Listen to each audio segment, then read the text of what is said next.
ఫోన్స్కి దయచేసి ఎవ్వరు కూడా తావివ్వద్దు, స్విచ్ ఆఫ్ చేసుకోండి లేదా సైలెంట్లో పెట్టుకోండి. ఇది దేవుని సన్నిధి, భయభక్తులతో ఉంటే ప్రభు దీవిస్తారు. నిర్గమకాండం 28వ అధ్యాయం 41వ వాక్యాన్ని నేను చదువుతున్నాను, మీరు గమనించండి. నీవు నీ సహోదరుడైన అహరోనుకును అతని కుమారులకును వాటిని తొలగింపవలను. వారు నాకు యాజకులగునట్లు వారికి అభిషేకము చేసి వారిని ప్రతిష్ఠించి వారిని పరిశుద్ధపరచవలను. 2వ లైన్ నుంచి మరలా చదువుతున్నాను. వారు నాకు యాజకులగునట్లు వారికి అభిషేకము చేసి వారిని ప్రతిష్ఠించి వారిని పరిశుద్ధపరచవలను. దేవునికి స్తోత్రం కలుగునుగాక. చెప్పండి, ఆమేన్ చెప్పండి అందరూ. హల్లెలూయా. చేతులు ఎత్తాలి. చేతులు ఎట్లేదేంటి? చేతులు చెప్పండి గట్టిగా గట్టిగా చప్పట్లు కూడా ప్రభునామని కనపడద్దు.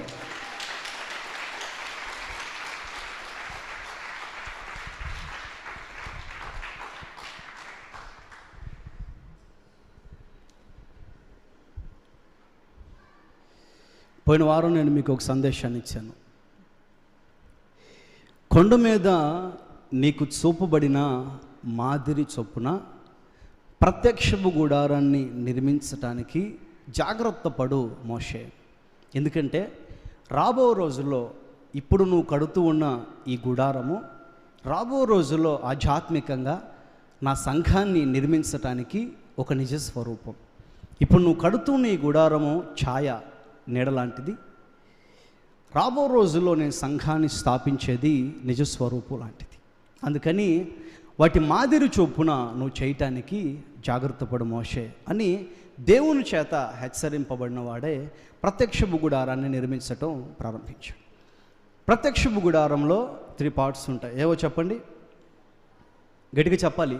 ఆవరణము చెప్పండి, ఆవరణము.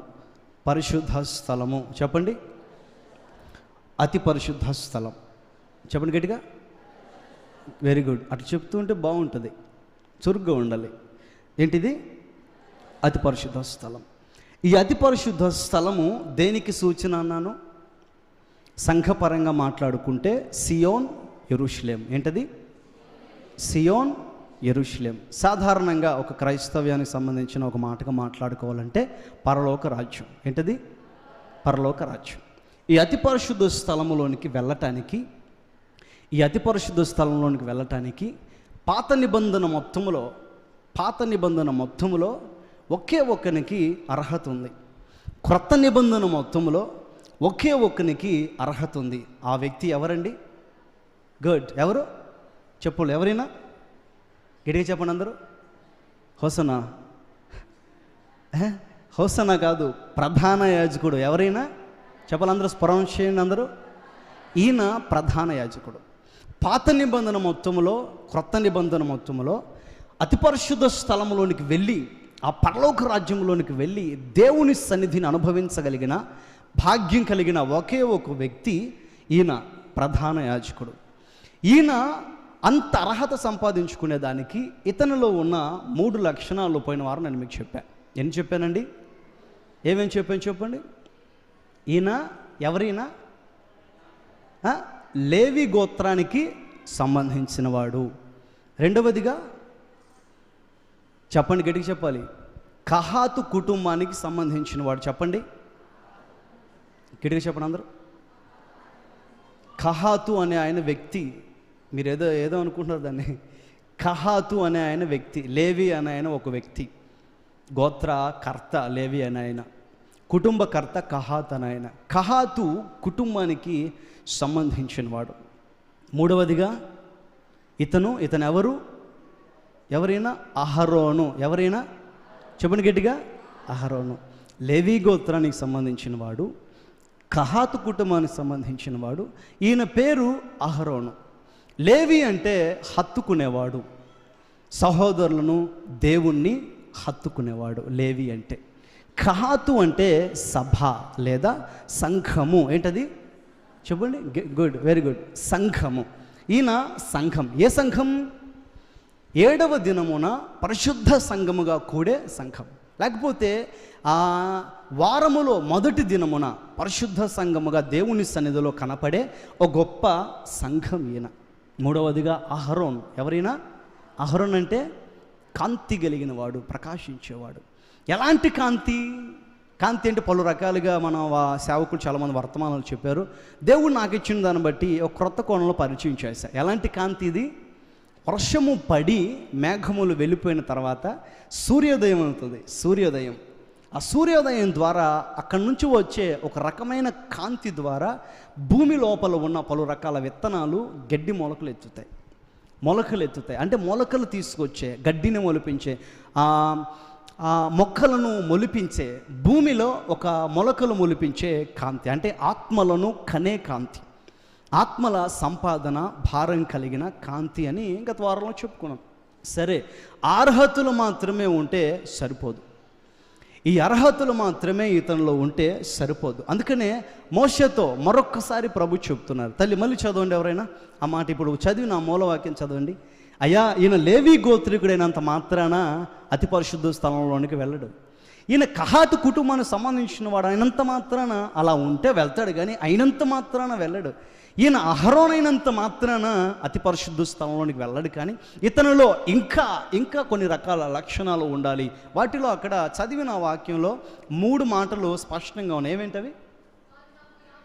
వారు నాకు యాజకులగునట్లు. దానికి అర్థం ఏంటంటే ఈ అతి పరిశుద్ధ స్థలంలోనికి అతను రావడానికి, ఈ పరలోక రాజ్యములోనికి అతను రావడానికి అర్హత ఏంటి? యాజకులగునట్లు ఫస్ట్ అభిషేకం చేయాలి. ఏం చేయాలి చెప్పండి? నేను వివరించను. పరిశుద్ధాత్మ నన్ను ప్రోత్సహించిన కొలది 50 నిమిషాలు మామూలే, ప్రతి ఆదివారంలోనే మామూలే. అన్న మామూలుగా చెప్పారు ఏంటంటే బ్రెడ్ అవన్నీ కూడా పంపించేశారు, స్టార్ట్ చేసేసి నేను వస్తానని చెప్పారు. మీకు ఇబ్బంది ఏమి ఉండదు, మీకు సమయం వృధా అవ్వదు, లేట్ అవ్వదు. సమయం అయిపోయిన వెంటనే నేను బలరాధన కార్యక్రమాన్ని స్టార్ట్ చేస్తాను.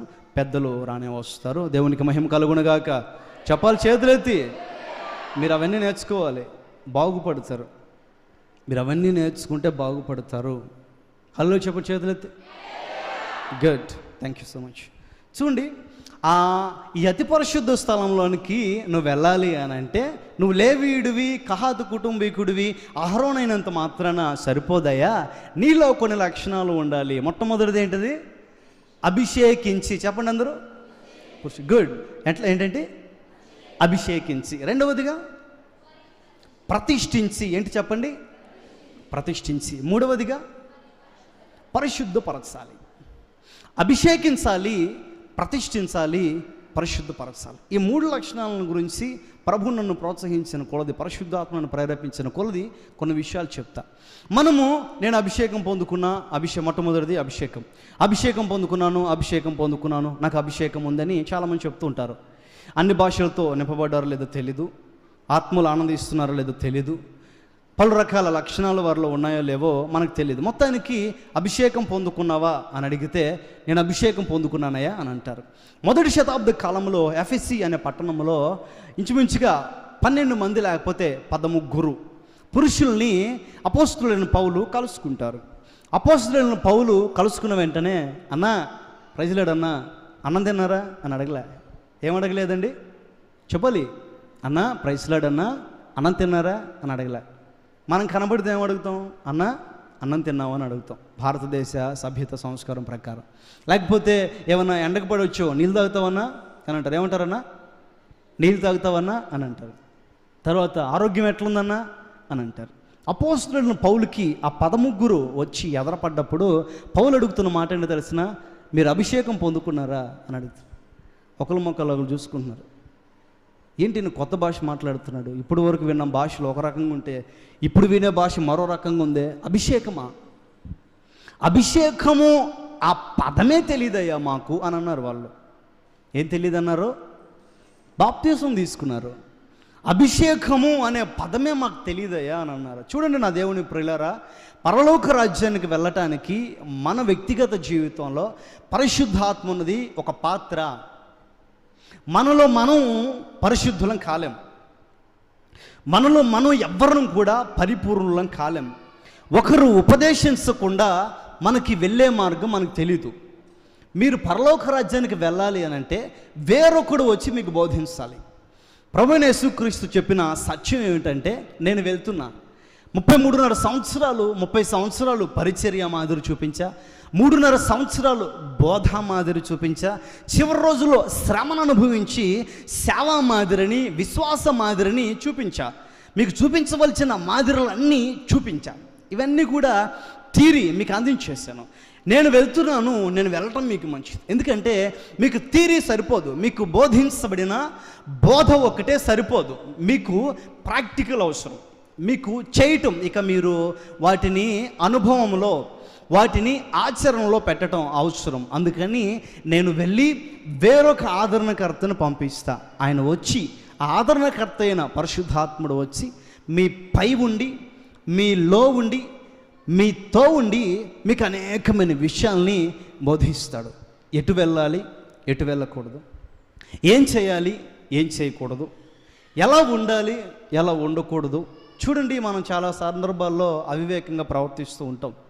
అభిషేకాన్ని మనం ప్రోత్సహిస్తూ, నాలో ఉన్న ఓ పరిశుద్ధాత్ముడా నాకు త్రోవ చూపించు, నాకు దారి చూపించు, నాకు విషయాలు బోధించు అని ఎప్పుడైతే మనం ఆత్మకు అప్పగించుకుంటామో, ఆ సింహాసనము యొద్ద నుంచి ప్రవహిస్తూ ఉన్న అభిషేకము అనే నది ఎక్కడికెల్లా పోతుందో అక్కడికెల్లా మనం పోతాం. స్తోత్రం కలుగును కాక ప్రభుకి, చేతులు చేద్దాం ప్రభుకి. అభిషేకం ఎలా వెళుతుందో మనం కూడా అలానే వెళ్తాం. అభిషేకానికి అప్పగించుకుంటే ఎహెజ్కేలు అప్పగించుకున్నాడు. పాదాల మట్టుకు కొంచెం నాకు చేతనైద్దిలే అన్నట్లుగా పాదాల మట్టుకు అప్పగించుకున్నాడు. సరేలే మోకాల వరకు అప్పగించుకున్నాడు, కొంచెం చేతకాక. ఇంకొంచెం చేతకాక నడుముల వరకు అప్పగించుకున్నాడు, నడుముల లోతుగా ఆ నదికి అప్పగించుకున్నాడు. చేతకాక అతను ఉన్న స్థలం నుంచి కదలలేకపోతున్నాడు ఎహెజ్కేల్. అయ్యా, నేను పరిశుద్ధమైన మార్గంలో నడిపించబడాలి, నేను అభిషేకించబడాలయ్యా, నేను భాషలతో నింపబడుతూ ఒక శక్తి కలిగిన పాత్రగా నీ కొరకు వాడబడాలి అని ఎహెజ్కేల్ అనుకుంటున్నాడు, కానీ వాడబడలేకపోతున్నాడు. కారణం ఏంటో తెలిసిన, అతను సగమే అప్పగించుకున్నాడు పరిశుద్ధాత్మనికి. ప్రభు అంటాడు, సగం కాదు నాన్న, పూర్తిగా అప్పగించుకో. సర్లే, పేకలోతు అప్పగించుకున్నాడు. పేకలోతు కాదు, నీ పాదములు భూమి మీద నిలవలేనంతగా నువ్వు ఆ జల ప్రవాహానికి అప్పగించుకో. ఆ జలము నిన్ను నిత్య జీవానికి తీసుకెళ్తుంది. గట్టిగా చప్పట్లు కొట్టి ప్రభు నామానికి కనపడ కొట్టు కొట్టు కొట్టు కొట్టు కొట్టు. ఆ జలమునికి పాదములు భూమి మీద నిలవలేనంతగా పరిపూర్ణంగా అప్పగించుకో. ఆ జలము సింహాసనం యొద్ద నుంచి ప్రవహిస్తున్న ఆ జలపు నది ఎక్కడికి వెళ్తుందో నీ జీవితం కూడా అక్కడికి సాఫీగా సాగిపోతుంది. అందుకని మన జీవితంలో అభిషేకం అనేది ఒక ప్రాముఖ్యమైన పాత్ర. అయితే మనం అభిషేకం పొందుకున్నాము అనే దానికి సూచనలు ఉన్నాయి. మనం అభిషేకం చేత నింపబడ్డాం అనే దానికి సూచన మామూలుగా చెప్పాలి అని అంటే ఒకే ఒక సూచన, అభిషేకంలో ఆత్మలు ఆనందిస్తూ భాషలతో నింపబడటం. అయితే అది మాత్రం సరిపోదు, కొన్ని రకాల మాదిరిలు అవసరమై ఉన్నాయి. చదువుదాం. సమూయేలు మొదటి పుస్తకం 12వ అధ్యాయం 13వ వాక్యం. చాలా జాగ్రత్తగా వినాలి ఈ విషయాలన్నీ, మీరు కూడా చాలా జాగ్రత్తగా వినాలి ఈ విషయాలన్నీ. 12-13 సమూయేలు మొదటి పుస్తకం. పిల్లల్ని బయటికి తీసుకెళ్ళి దయచేసి చూడగలిగిన చూసి టిక్ చేసుకోండి, బాగుంటుంది. మీరు రాసుకున్నా కూడా బాగుంటుంది. నేనేదో పెద్ద పరిశుద్ధిని ఊడిపడ్డాను, పెద్ద భక్తుని ఉపదేశకుడిని, మీరందరూ నేను చెప్పేది రాసుకోవాలి, ఇవన్నీ నేను చెప్పను.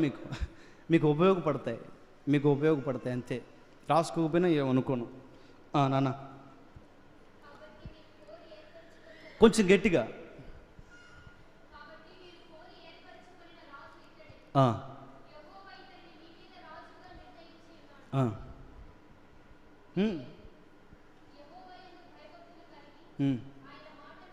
విని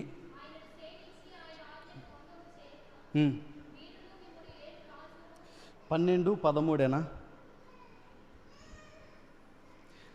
సమూయేలు మొదటి పుస్తకం 12వ అధ్యాయం 13వ వాక్యం. క్షమించండి, 12:3. క్షమించండి, 12:3. 12:3. నేను ఎవరి యొద్దనైనా తీసుకుంటున్నా, పట్టుకుంటున్నా, బాధ పెడుతున్నా, చేసిన ఎడల దేవుని సన్నిధిలో దేవుడు అభిషేకం చేసిన వాని ఎదుట ఎవరైనా నేను ఎవరిని వస్తువులైనా తీసుకుంటే అతను వచ్చి ఆ వస్తువులు పోయిన వ్యక్తి వచ్చి నా మీద సాక్ష్యం చెప్పాలి. చాలు, కొంచెం సాక్ష్యం చెప్పాలి, ఇస్తా. సందర్భం నేను చెప్తాను, నా వైపు చూసి కొంచెం జాగ్రత్తగా. చాలా క్లుప్త వివరణ. సమూయేలు ముసలివాడు అయిపోయాడు. ఇంచుమించుగా చాలా సంవత్సరాలు ఇజ్రాయేలీలకు న్యాయాధిపతిగా ఉన్నాడు. ఇజ్రాయేలీల న్యాయాధిపతులు ఎంతమంది అండి? ఇజ్రాయేలీలకు న్యాయాధిపతులు ఎంతమంది దేవుడు నియమించిన వాళ్ళు? 15 మంది. ఎంతమంది చెప్పండి? 15. 15 మంది. ఎంతమంది చెప్పండి, అందరు గట్టిగా చెప్పండి.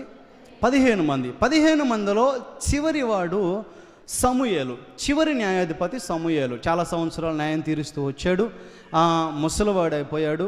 వాళ్ళు ఆ రోజుల్లోనే మాకు రాజు కావాలి అని సమూయేలుని బలవంతం చేసిన దాన్ని బట్టి దేవుడు సమూయేలుతో, సరే వాళ్ళు రాజు అడుగుతున్నారు కదా, నన్ను వారి మీద నాయకుడిగా ఉండకుండా, నన్ను వారి మీద రాజుగా ఉండకుండా, నన్ను వారి మీద నడిపించే వ్యక్తిగా ఉండకుండా వారు వేరే వ్యక్తిని, మనిషిని కోరుకుంటున్నారు కదా, సరే అప్పగించేసే, వారి నిర్ణయం చొప్పున చేయి, వారి ఫలాన్ని వారు అనుభవిస్తారు, ఒక రాజుని ఏర్పాటు చేసుకున్న ఆ రాజుని తెచ్చేసేయండి అని అన్నప్పుడు ఆ రాజుని తీసుకొని వస్తారు. ఇదిగో ఈ రాజు దేవుడు మీ కొరకు ఏర్పాటు చేసిన రాజు, ఇక నా పని అయిపోయింది, ఇక మీకు మిగిలిన విషయాలన్నీ కూడా రాజు చూసుకుంటాడు. మా పిల్లలు చేతికి వచ్చారు కానీ కొంచెం శుభ్రంగా లేరు, రాజు చూసుకుంటాడు మీ పిల్లల మీ విషయాలన్నీ కూడా. అయితే నేను పదవీ విరమణ చేస్తున్నాను. నేను పరిపాలన చేసిన, నేను న్యాయం తీర్చిన ఈ కొద్ది సంవత్సరాల్లో మీలో ఎవరి దగ్గరైనా ఒక వస్తువు తీసుకున్నా, డబ్బులు తీసుకున్నా, ఇంకా చెప్పుకోవాలంటే నేను సేవ చేసిన ఈ కొద్ది సంవత్సరాల్లో మీ దగ్గర ఎవరి దగ్గర అన్యాయంగా డబ్బులు తీసుకున్నా, అన్యాయంగా వస్తువులు తీసుకున్నా, అనవసరంగా ప్రేరేపించి వస్తువులు తీసుకున్నా, స్థలాలు తీసుకున్నా, పొలాలు తీసుకున్నా, మరి ఏం తీసుకున్నా కూడా దేవుని సన్నిధికి వచ్చి దేవుడు అభిషేకించిన వారిని ముందర నిలబెట్టి నా మీద సాక్ష్యం చెప్తే, ఆ అభిషేకం పొందినవాడు ఏమి చెప్తే అది చేస్తాను నేను. ఆయన చెప్పిన మాట అది. అభిషేకం పొందిన వాడిని ముందర నా మీద సాక్ష్యం ఎవరైనా చెప్తే, అభిషేకం పొందిన వారు ఆ మాట విని, అయ్యా ఇట్లా చేసావట కదా, నువ్వు ఇచ్చేసే అనంటే ఇచ్చేస్తా, లేదు ఇలా చేయలేదు, నువ్వు ఇలాంటోడు కాదు అంటే నేను ఇవ్వను. చూడండి సమూయేలు చెప్తున్న మాట చూడండి. అభిషేకం పొందిన వారిని ముందర నిలబెట్టి న్యాయాన్యాయాల్ని విచారించండి. కారణం ఏంటో తెలిసిన?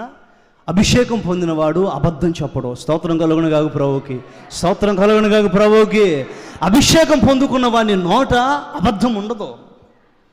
అభిషేకం పొందుకున్న వారి నాలుక ఎప్పుడు దహించు అగ్ని చేత, సత్యమైన అగ్ని చేత, సర్వసత్యములను నడిపించే పరిశుద్ధాత్మ అగ్ని చేత ఆ నాలుక దహించబడుతూ ఉంది కాబట్టి అబద్ధం చెప్పడండి. అభిషేకం పొందుకున్న వాళ్ళు అబద్ధం చెప్పారు అని అంటే వారికి అభిషేకం లేదు అని అర్థం. వారు అభిషేకం క్రియ చేయట్లేదు అని అర్థం. ఏదైనా తప్పు చేస్తున్నప్పుడు ఆ తప్పు ఒప్పుకోకపోతే అభిషేకం లేదు అని అర్థం. ఏదైనా దేవునికి వ్యతిరేకమైన కార్యం చేసి ఆ కార్యాన్ని చేయలేదు అని అంటే అబద్ధం ఆడుతున్నావు అని అర్థం. అభిషేకం లేదు అని అర్థం. నీవు అక్కడికి వెళ్ళాలి అని అంటే నీలో ఉండవలసిన యోగ్యత ఏంటి చెప్పండి? అభిషేకం. అభిషేకం పొందుకున్నవాడు అబద్ధం చెప్పడం. యెజబెలు ఉన్నారండి. యెజబెలు ఎవరామె చెప్పండి? యెజబెలు రాక్షసి, స్త్రీ జాతికి పరిశుద్ధ గ్రంథంలో కలంకం తీసుకొని వచ్చిన, ఒక మంచి స్త్రీ జాతికి కలంకం తీసుకొని వచ్చిన ఒక దరిద్రమైన మనిషి, రాక్షసి యెజబెల్. ఆ మనిషి ఆ రాజనగరిని ఆనుకొని వేరే ఒక పెద్ద మనిషిది తోట ఉంది, ద్రాక్ష తోట. రాజు వెళ్ళాడు, అహాబు, అయ్యా నీ ద్రాక్ష తోట నాకు ఇవ్వు, నేను పెంచుకుంటా, నీకు డబ్బులు ఇస్తా అన్నాడు. మా పితరుల నాటి నుంచి వస్తుందయ్యా, పిత్రార్జితం ఇది, ఇది పోగొట్టుకుంటే పితరుల ఆస్తి పోగొట్టుకున్నట్లు. పితరుల వారసత్వం కొనసాగించాలని లేఖన సారాంశం. పితరుల భక్తి, పితరుల పరిశుద్ధత, పితరుల ఆచారాలు, పద్ధతులు, పితరుల ప్రార్థనా విధానాలు మనం పాటించాలి. అది ఒక పద్ధతి కదా, నేను ఇవ్వనయ్యా అని చెప్తే మూతి ముడుచుకొని పోయి అక్కడ రాజనగరంలో మంచం మీద పడుకుని ఏడుస్తూ ఉంటాడు. ఈ మనిషి వస్తుంది, ఈ రాక్షసు వచ్చి నువ్వెందుకని ఏడుస్తావు, రాజువు కదా, నీకు చేత కాకపోతే నేను చూసుకుంటానని చెప్పి కొంతమంది వ్యక్తుల్ని తీసుకొచ్చి, ఇదిగో అతను ఫలానా వ్యక్తి రాజుగారికి పొలం తోట ఇవ్వనని చెప్పాడు, పనికి మాలిన ఇద్దరు సాక్షులను. చెప్పండి అందరూ, చెప్పండి గట్టిగా. మిమ్మల్ని అంటున్నాను, ఫీల్ అవుతున్నారు. చెప్పండి గట్టిగా చెప్పాలి. పనికి మాలిన ఇద్దరు సాక్షులను. చెప్పండి, అది గుడ్. చెప్పండి, పనికి మాలిన ఇద్దరు సాక్షులను పెట్టి ఆ అబ్బాయి మీద అబద్ధ సాక్ష్యం చెప్పించి రాళ్లతో కొట్టి చంపించండి, తోట రాజుగారికి వచ్చేస్తుందని చెప్పింది మనిషి. అబద్ధం చెప్పేవాళ్ళు ఎవరండి? ఒప్పుకోండి, అర్థమైంది కదా, పనికి మాలిన సాక్షులు. మన నోటి అబద్ధం కనపడకూడదు. ప్రాణం పోతూ ఉన్న కూడా పేక మీద కత్తి పెట్టినా కూడా నిజం ఒప్పుకుందాం. ఆ నిజముల్లో, మనం ఒప్పుకునే నిజముల్లో ఒక నిజమేంటో తెలిసిన, నేను ఆరాధిస్తూ ఉన్న దేవుడు సర్వశక్తి గల దేవుడు, ఆయనను కాక వేరొక దేవుడు నేను ఆరాధించను. స్తోత్రం కలుగునగాక. సర్వ సమాజంలో మనం ఒప్పుకోవలసిన ఒక గొప్ప సత్యం ఏంటో తెలిసిన, యేసుక్రీస్తును విడిచిపెట్టేసాయి, దేవుని విడిచిపెట్టేసాయి. ఆయన నిజమైన దేవుడు కాదు, ఆయన ఒక ప్రవక్త అని చెప్పిన ప్రతి ఒక్కరి ముందర నేను ఆరాధిస్తున్న దేవుడు ఎవరు నమ్మినా నమ్మకపోయినా సర్వసత్యములను తీసుకొని వెళ్ళే సర్వశక్తి గల దేవుడు అని సవాలుగా చెప్పగలిగిన మాట, సత్యమును ఒప్పుకునే మాట. స్తోత్రం కలుగునుగాక ప్రభువుకి, స్తోత్రం కలుగునుగాక ప్రభువుకి. ఏ విషయంలోనైనా మొట్టమొదటిది యేసుక్రీస్తున్న దేవుడు అని ఒప్పుకునే సత్యం. మిగిలిన ఇంకా ఇంకా ఇంకా అబద్ధాలు చెప్పకండి, అబద్ధాలకు తావివ్వకండి. అన్న ఇక్కడికి వెళ్ళారట కదా మీరు అని అంటే అబద్ధం చెప్పకండి, ఒప్పుకోండి. ఎందుకు వెళ్ళావని, ఏం ఆరాలు తీరు కదా సేవకులు, ఫలానా పని చేశారని కదా సేవకులు చెప్పకుండా అబద్ధాలు చెప్పకండి. చూడండి నా దేవుని పిల్లరా, ఒక అబద్ధాన్ని కప్పాలి అనుకుంటే అది 100 అబద్ధాలకు తయారవుతుంది. తెలుసా మీకు? ఒక అబద్ధాన్ని కప్పాలనుకుంటే అది 100 అబద్ధాలకు తావు తీస్తుంది. నాకు తెలుసు, చాలా అనుభవించున్నాను నేను. చాలా చాలా చాలామందిని చూస్తున్నా. చాలామంది నన్నే మోసపుచ్చాలని చూస్తూ ఉంటారు. ఎప్పటికప్పుడు ప్రార్థనలు చేసుకుంటూ, ఎప్పటికప్పుడు సేవ చేస్తూ, ఏమండి పకడ్బందీగా అడుగులు ముందుకు వేస్తూ, ప్రతిష్టని జీవితాన్ని భద్రపరుచుకుంటూ, దేవుని దగ్గర ఆలోచనలు పొందుకొని, దేవుని దగ్గర దర్శనాలు పొందుకొని, ఒక దర్శనంతో సేవలు అడుగులు ముందుకు వేస్తూ ఉన్న సేవకుల దగ్గర అబద్ధాలు ఆడుతుంటారు కొంతమంది. వాళ్ళ మొఖాలు చూస్తేనే అర్థమైంది. ఎక్కడికి వెళ్ళారు నేను ఆదివారం ఆరాధనకి రాకుండా? అబద్ధం, అబద్ధం. ఎక్కడికి వెళ్ళావు? ఈ ముఖం చూస్తేనే అర్థమైంది. తెలియదు మీకు తెలీదు. మీకు సేవకుల గురించిన ఆలోచన తెలీదు. మీరు చాలామంది సేవకులను చూస్తున్నారు, నాకు తెలుసు. మీలో చాలామంది, నేను గతంలో చెప్పాను అనకూడదు కానీ తప్పదు, మీ పరిస్థితి అట్లుంది. కొంతమంది 1% 100లో 1% అని చెప్తున్నాను. 100లో 1% కేర్లెస్ సేవను గురించి, సేవకుల గురించి. ఎంతమందిని చూడలేదు, ఎవరిని చూడలేదు, చూశారు కాదనట్లా. కానీ మీరు అబద్ధం చెబుతూ ఉంటే ఊరికే తెలిసిపోతుంటుంది. దేవుని పిల్లరా, సత్యం చెబుదాం. తోటి వ్యక్తితో సత్యం మాట్లాడదాం, సేవకులతో సత్యం మాట్లాడదాం. మీరు సేవకుల దగ్గరకు వచ్చి అబద్ధం చెప్తే అది ఎవరితో చెప్తున్నట్లు తెలుసా? అబద్ధం దేవునితో చెప్తున్నట్లండి. సమూయేలు వచ్చాడు, Saul the king of Israel, what are you doing? ఏం చేసావు నువ్వు? సౌలు నువ్వేం చేసావు? నేనేం చేశానయ్యా? అమాలేకులందరినీ చంపేమన్నావు, అమాలేకులందరినీ చంపేశా. నువ్వు చెప్పినట్లే చేసా కదా. తమ్ముడు, నీ నోటి మాట సాక్ష్యం చెబుతుంది. ఇప్పుడు నువ్వు ఇక్కడ అమాలేకులందరినీ చంపేశానన్నావు, నాకు అక్కడ రంకెలు వినపడుతున్నాయి. నువ్వు ఇక్కడ చెప్పిన పని చేశాను అంటున్నావు, నాకు అక్కడ రంకెలు వినపడుతున్నాయి. నువ్వు ఇక్కడ దైవ సేవకుని ముందు అబద్ధం చెబుతున్నావు, నాకు అక్కడ వాస్తవం కనపడుతుంది కళ్ళ ముందు. దేవుడు చెప్పి పంపించాడయా నీ దగ్గరికి. సడన్గా వస్తుంటాం ఇళ్ళకి, విజిటింగ్స్కి, సడన్గా ప్రశ్నలు వేస్తుంటాం. గుర్తుపట్టాలి మీరు. సేవకుని దగ్గర నిజం దాచితే దేవుని దగ్గర దాస్తున్నట్లే కదా. సేవకునికి అబద్ధం చెప్తే దేవునికి అబద్ధం చెబుతున్నట్లే కదా. పరలోక రాజ్యానికి పోకపోగా నరకములో అబద్ధీకులు కూడా ఉంటారని రాయబడి ఉంది కదా. ఏమండి, నరకంలో అబద్ధీకులు కూడా ఉంటారని రాయబడి ఉంది కదా. పనికి మాలిన ఇద్దరు సాక్షులను పెట్టించి అన్యాయంగా ఒక వ్యక్తి చంపేశారు. మనం చెప్తూ ఉన్న అబద్ధ సాక్ష్యాల ద్వారా కొంతమంది ఆత్మీయతలు చనిపోతుంటారు. చూడండి, పొరుగు వారిని గురించి కూడా సేవకుల దగ్గరికి వచ్చి ఎవరు అబద్ధ సాక్ష్యాలు చెప్పకండి. సరే, నిజాలు ఉన్నా లేకపోయినా దేవుడు చూసుకుంటాడు. కొండేలు చెప్పడం మానేయండి. అబద్ధాలు ఎవరు కూడా చెప్పొద్దు. మనము మంచిగా ఉండాలి అని సేవకుల దగ్గరకు వచ్చి మిగిలిన వాళ్ళందరిని గురించి అబద్ధ సాక్ష్యాలు చెప్తారు. చూడండి, ఈ మనిషిని చూస్తే తెలిసిపోద్దండి. మనిషిని చూస్తే తెలిసిపోతుంది. అభిషేకం పొందిన వాడు ఏం చేస్తాడు? చెప్పాలి గట్టిగా.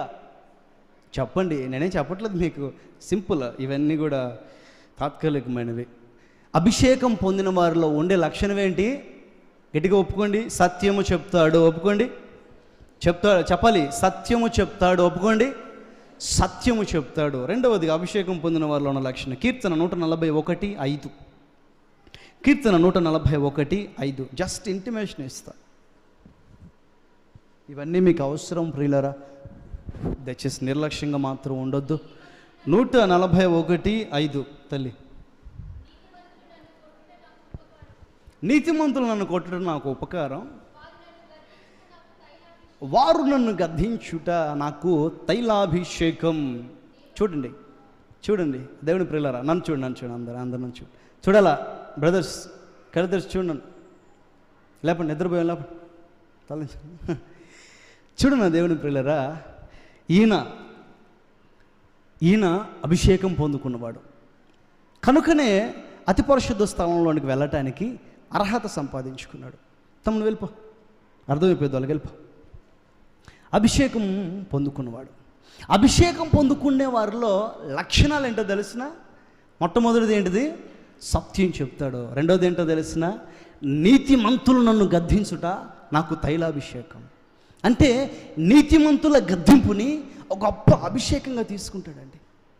నీతిమంతుల గద్దింపుని ఒక గొప్ప అభిషేకంగా భావిస్తాడు. నీతిమంతులు వచ్చి గద్దించినప్పుడు మనసులో నొచ్చుకోడు, బాధపడడు, తిట్టుకోడు, సనుక్కోడు.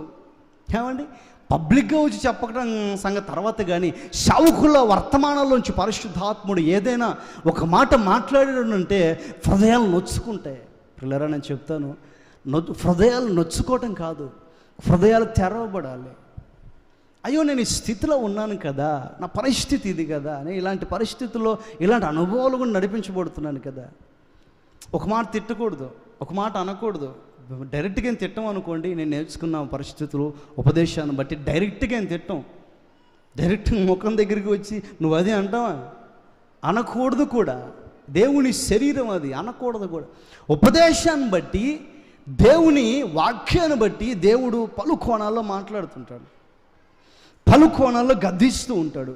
ఈ మాట మీకు సామెతల పుస్తకం 1వ అధ్యాయం బహుశా 23, సామెత 1:23. నా గద్దింపును విని తిరగండి, ఆలకించండి, నా ఆత్మ మీ మీద కుమ్మరిస్తా. ఎప్పుడు? గద్దింపును విని తిరిగినప్పుడు అండి. మనం అభిషేకం చేత నింపబడాలి అని అంటే ఒకే ఒక్క సూచన, నా గద్దింపును విని, నా దేవుని గద్దింపును విని తిరగండి. తిరుగుడి అనే మాట ఎందుకు వాడాడు తెలుసా? హల్లెలూయా. చెప్పాలి గట్టిగా, చేతులెత్తి చెప్పాలి గట్టిగా, చేతులెత్తి హల్లెలూయా. పిల్లలు తాడుకోవద్దు, కూర్చోబెట్టమ్మా, కూర్చోబెట్టు పిల్లలు. తిరుగుడి అనే మాట ఎందుకు వాడారో తెలుసునా? వినండి, చెప్తా. సొలొమోను వృద్ధుడైనప్పుడు అతనికి పెక్కుమంది భార్యలు ఉన్నారట. అతనికి పెక్కుమంది భార్యలు, అన్య దేవతలను పూజించే పెక్కుమంది భార్యలు దేవుడైన యెహోవా యొద్ద నుండి సొలొమోను హృదయమును త్రిప్పిరి అని రాయబడింది. ఏం చేశారండి? సొలొమోను హృదయమును త్రిప్పిరి. ఎటు తిప్పారు? దేవుని యొద్దకు పరిగెత్తుతున్న సొలొమోను హృదయం, దేవుని యొద్దకు గురి యొద్దకు పరిగెత్తుతున్న సొలొమోను హృదయాన్ని వెనక్కి త్రిప్పిరి. అన్ని దేవతల వైపు త్రిప్పిరి, సాతాను శక్తుల వైపు త్రిప్పిరి, అన్ని ఆచారాల వైపు త్రిప్పిరి. ఆ త్రిప్పబడిన హృదయంతో ఈరోజు ప్రభు మాట్లాడుతున్నాడు, మరలా తిరగండి. స్తోత్రం కలుగును గాక ప్రభువుకి. మీ హృదయాలు త్రిప్పబడ్డాయి. గతంలో మీ పరిస్థితి బాగుంది, గతంలో మీ భక్తి బాగుంది, గతంలో మీ ప్రతిష్ట బాగుంది, మీ బాప్తిస్మం తీసుకున్నప్పుడు మీ తీర్మానాలు, మీరు నడుము కట్టుకునే విధానం శక్తివంతంగా ఉంది. కాలక్రమంలో ఏమైంది? మంట చల్లారిందన్నా, అగ్ని ఆరిపోయిందన్నా, దేవుని మీద వైరాగ్యం, తీసుకున్న తీర్మానాలు, ప్రభు పిలిచిన పిలుపంతా కూడా చల్లబడిపోయింది. బాప్తిసం తీసుకున్నప్పుడు తీసుకున్న తీర్మానాలు ఇప్పుడు గుర్తొస్తున్నాయా? క్రైస్తవ్యాన్ని ప్రారంభంలో చేస్తున్న ప్రార్థన ఇప్పుడు ఉందా? ఏమండి, ఎంతమంది మోకాలు చూస్తే మోకాలు నల్లగా ఉంటాయి. సుఖానికి అలవాటుపడుతుంది క్రైస్తవ్యం చివరి దినాల్లో. ఏమండి, లౌకిక ఆచారాలకి, లౌకిక పద్ధతులకు అలవాటు పడుతుంది చివరి దినాల్లో క్రైస్తవ్యం. జాగ్రత్త సుమి, ప్రభు పేరట హెచ్చరిస్తున్నాను. గద్దింపుకు లోబడి తిరగండి. ఉపదేశాలు కఠినంగా వస్తున్నాయని చెప్పి దేవుని విడిచి వెళ్ళిపోదామని ప్రయత్నం చేస్తే దేవుని రాకడలోనే విడిచిపెట్టబడే అవకాశాలు ఉన్నాయి. యేసు ప్రభుకి శిష్యులు ఎంతమంది చెప్పండి? చెప్పాలి గట్టిగా. తెలిసిన వాళ్ళు చెప్పండి గట్టిగా. యేసు ప్రభు శిష్యులు ఎంతమంది? కాదు, బైబిల్లో అనేకులు అని రాయబడి ఉంది. ఎంతమంది అండి చెప్పండి? అనేకులు అని రాయబడి ఉంది బైబిల్లో. అయితే ఆ అనేకులు యేసు ప్రభు చెప్తున్న బోధలు, గద్దింపులు విని తట్టుకోలేక, ఎంత భక్తి అయితే చేయలేమయ్యా, ఎంత పరిశుద్ధంగా ఉండాలంటే ఉండలేము మేము, ఎంత అభిషేకమా, ఏంది అభిషేకం అసలు, ఎంత భక్తిగా ఉండాలంటే మేము ఉండలేము, ఇట్లాంటి బోధలకు నిలబడాలంటే కష్టం. నా ఎంత లౌకిక ఆచారాలు, పద్ధతులు, ఆలోచనలతో నింపబడి ఉన్నాయి. బంధువులు కావాలి, మాకు స్నేహితులు కావాలి, మాకు రక్త సంబంధికులు కావాలి, మాకు మా అమ్మ నాన్న కావాలండి, మాకు మా వాళ్ళు కావాలి. మా వాళ్ళు ఉంటారు చచ్చేదాకా. మరి చచ్చిన తర్వాత ఎవరు ఉంటారు? చచ్చేదాకా ఉంటారు, ఓకే మంచిది. ఎవరు ఉంటారు ఎవరు ఉండలేరు చెప్పలేము. చచ్చిన తర్వాత సంగతి ఏంటి? మరి మా వాళ్ళు కావాలి, మా వాళ్ళు కావాలయ్యా అని వెళ్ళిపోయారండి. అనేకులు వెళ్ళిపోయారు. 12 మంది నిలబడ్డారు. స్తోత్రం కలుగునుగా ప్రభువుకి, స్తోత్రం కలుగునుగా ప్రభువుకి. ఈ 12 మంది వైపు చూసి యేసయ్య అంటారు, ఏంటి మీరు వెళ్ళిపోలేదా? అదిగా వందల సంఖ్యలో వెళ్ళిపోతున్నారు కదా, వీళ్ళందరూ పోతున్నారు కదా, మీరు వెళ్ళిపోలేదా? ఓహో, ట్రైన్ టికెట్ దొరకలేదా? బస్ టికెట్ దొరకలేదా వెళ్ళటానికి, అక్కడికి వేరే చోటుకి వెళ్ళటానికి? ఆటో దొరకలేదా? కాదు ప్రభువా, నిన్ను విడిచి నేను ఎక్కడికి పోతానయ్యా? మిమ్మల్ని విడిచి, ఈ శ్రేష్టమైన బోధ విడిచి ఎక్కడికి వెళ్తామయ్యా? నీ యొద్ద జీవపు ఓట ఉంది. స్తోత్రం కలుగును కాక ప్రభువుకి. నీ యొద్ద జీవపు మాటలు ఉన్నాయి. స్తోత్రం కలుగును కాక ప్రభువుకి. ఆ జీవపు మాటలు హృదయంలోనికి వెళ్ళి హృదయాన్ని పరిశుద్ధపరుస్తాయి. స్తోత్రం కలుగును గాక. మెదడును పవిత్రపరుస్తాయి. స్తోత్రం కలుగును గాక. ప్రాణాత్మ దేహాలను విభజిస్తాయి. స్తోత్రం కలుగును గాక. లౌకికాన్ని చంపుతాయి. స్తోత్రం కలుగును గాక. దేవుని కొరకు ఒక శక్తివంతమైన ఆయుధంగా, పాత్రగా వాడబడేదానికి పునాదులు ఏర్పాటు చేస్తాయి. ఒక శక్తివంతమైన పునాది దేవుని కొరకు వేసుకోవాలి. నువ్వు చెప్పబడిన సాదాసీద క్రైస్తవ్యాన్ని చేయటానికి ప్రయత్నాలు చేయొద్దు. లోకంతో కలిసి, లోక ఆచారాలతో కలిసి ముక్కుమడిగా గుంపులో గోవింద అన్నట్లు బ్రతకొద్దు. సముద్రానికి, నీటికి ఎదురు ఈతుతుందండి చేప. ఆత్మ లేని ఒక జీవిలో ఉన్న రోషం ఉండాలి క్రైస్తవ్యంలో. ఆత్మ లేని ఒక జీవి కనీసం ఒక 2 సంవత్సరాలు కూడా బ్రతకదో అని నమ్మకం లేని ఒక జీవి నీటికి ఎదురైతే ఎదుగుతుందండి. రోషం లేకపోతే ఎట్లా? ఒక ప్రతిష్ట, ఒక దర్శనంతో మన జీవితాల్లో నడిపించబడాలి. నా దేవుని పిల్లరా, గద్దింపుకు లోపడి మేఘం క్రింద ఉండి. నేను ఒక మాట చెప్తానండి, ఒక మాట చెప్తా, మీరు ఆలోచించండి. ఇప్పుడు బలులు, అర్పణలు మనం ఇస్తున్నామా? చెప్పండి. మేకపిల్లను తీసుకొచ్చి బలి ఇస్తున్నామా? పైకోసి ఇవ్వట్లా. మరి బైబిల్లో అవి ఇవ్వాలని ఎందుకు రాస్తుంది? ఇప్పుడు ప్రత్యక్ష గుడారాన్ని కట్టి బలిపీఠం మీద బలి, గంగాలం దగ్గర కాళ్ళు కడుక్కోవడం, ఏమంటే దీపస్తంభం దగ్గరికి వచ్చి దీపాలు సరిచేయటం, ఇవన్నీ ఉన్నాయా మనకి? మరి ఎందుకు చేశారు? మోషే కూడా, అయ్యా ఆత్మతో కదా మిమ్మల్ని ఆరాధించాల్సింది, మరి గుడారం కట్టుకుని ఏం చేస్తావయ్యా? మనుషులు నిర్మించిన ఆ శరీర సంబంధమైన ఆలయాల్లో నీవు వచ్చి నివాసం చేయవు కదా, మీకు భూమే మీ పాదపీఠంగా పట్టదు కదయ్యా, మరి ఎందుకని గుడారం చేయమంటున్నావు అని ఒక్క ప్రశ్న అడగలేదు తెలుసా మోషే? చదివారా మీరు? నిర్గమకాండం 25వ అధ్యాయం నుంచి మీరు చదువుకున్న తర్వాత 25వ అధ్యాయం నుంచి ఈ టాబర్నాకిల్, ప్రత్యక్ష గుడారపు నమూనా ప్రారంభించబడుతుంది. ఆ 25వ అధ్యాయం నుంచి ఆ దేవుడు చెప్పినట్లుగా మోషే చేసెను, అలాగుననే చేసెను. దేవుడు చెప్పినట్లుగా మోషే చేసెను, అలాగుననే చేసెను. చూడండి నా దేవుని ప్రభు, 40 రోజులు దేవుడు చెప్పాడండి. ఆలోచించండి, కొంచెం సెన్స్ పెట్టుకుని ఆలోచించు. 40 రోజులు మోషేతో దేవుడు ఇవన్నీ చెప్పాడు. ఆ 40 రోజుల్లో ఒక్క నిమిషమైనా ఎందుకయ్యా ఇవన్నీ అని అన్నాడా? అనలేదండి. సేవకుడు ఏది చెప్పినా, దేవుడు ఏది చెప్పినా దాని వెనకాల కారణాలు ఉంటాయి. నడిపింపుకు లోబడాలంటే స్తోత్రం కలుగునుగాక ప్రభువుకి, స్తోత్రం కలుగునుగాక ప్రభువుకి. చూడండి, సంఘం భ్రష్టు పట్టిపోకుండా సంఘంలో కొన్ని జాగ్రత్తలు పాటించేదానికి, సేవలో కొన్ని జాగ్రత్తలు పాటించేదానికి సేవకుడు కొన్ని విషయాలు గద్దిస్తూ ఉంటాడు. మీకు తెలియదు, ఈ విషయాలు మీకు తెలియదు. మీ దగ్గరికి వచ్చి ఇది చేయొద్దు అని చెప్తే మీరు నొచ్చుకుంటారు. మీలాంటి వాళ్ళు అనేకులు ఆ విషయాలు చేసి నష్టపోయి మా దగ్గరికి వచ్చి లబోదిబో అని ఏడ్చి దేవుని సన్నిధిలో కనిపెట్టిన ఎన్నో సాక్ష్యాలు ఉన్నాయి. అవి మీకు తెలియదు. పెద్దలు కూడా, ఫర్ ఎగ్జాంపుల్ అనిల్ అన్న గారు కూడా పలు సందర్భాల్లో కారణాలు లేకుండా తిడతారు. చూడండి, ప్రభు పక్షాన అతి పరిశుద్ధ స్థలంలో చెప్తున్నా, ఇది వ్యతిరేకంగా ఆలోచించటం కానీ, వ్యతిరేకంగా నోరు తెరిచి మాట్లాడటం కానీ నేను చేయలే. కారణం ఏంటో తెలిసిన, నాకున్న ఒకే ఒక నమ్మకం, నడిపింపు ఏమి తిట్టినా, ఏమి మాట్లాడినా, ఏం చేసినా దానికి ఒక కారణం ఉంటుంది. దాని వెనకాల గొప్ప ప్రతిఫలం దాచిపెట్టి ఉంటుంది. స్తోత్రం కలుగునుగా ప్రభుకి. చెప్దామా చేతులెత్తి? నడిపింపుకు లోబడాలి, అంతే. ఒక మాట చెప్పామా లోబడాలి, ఒక గద్దింపు వచ్చిందా లోబడాలి. ప్రాణాత్మ దేహాలను విభజించే కత్తి లాంటిదండి వాక్యం. పువ్వు లాంటిదని ఉందా బైబిల్లో? వాక్యం ఎలాంటిది చెప్పండి, చెప్పండి శద్రక్ గారు. వాక్యం ఎలాంటిది? కత్తి లాంటిది. కత్తి లాంటిది. ఎలాంటి కత్తో తెలుసా? మనం కూరగాయలు కోసుకునే ఒక సైడ్ పదును ఉండే కత్తి లాంటిది కాదు అది. వరలో పెట్టి ఉంచుతారు కత్తి, యుద్ధం చేసే కత్తి. దానికి రెండు వైపులా పదును ఉంటుంది కత్తికి. ఆ కత్తికి రెండు వైపులా పదును ఉంటుంది, రెండు వైపులా. ఆ కత్తి కంటే ఇంకా పదును కలిగినది దేవుని వాక్యం. ఆమె చెప్పండి ప్రభువుకి. అలాంటి దేవుని వాక్యం మన దగ్గరికి వస్తూ ఉన్నప్పుడు ఆ గద్దింపుకు లోబడవలసిన ఆవశ్యకత మనకుంది. తలదించండి నడిపింపుకి, ప్రభు దీవిస్తారు. మూడవదిగా యోహాను మొదటి పత్రిక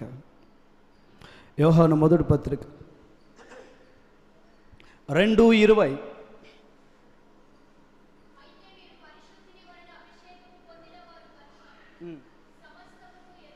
చాలు, సింపుల్గా మాట్లాడుకుందాం. పరిశుద్ధుని వలన అభిషేకం పొందిన వారిలో ఉండే లక్షణం ఏంటి? ఇటు చెప్పండి.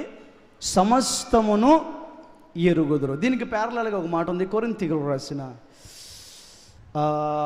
2వ పత్రిక 2:11. కొరింథీయులకు రాసిన 2వ పత్రిక 2:11. కొరింథీయులకు రాసిన 2వ పత్రిక 2:11.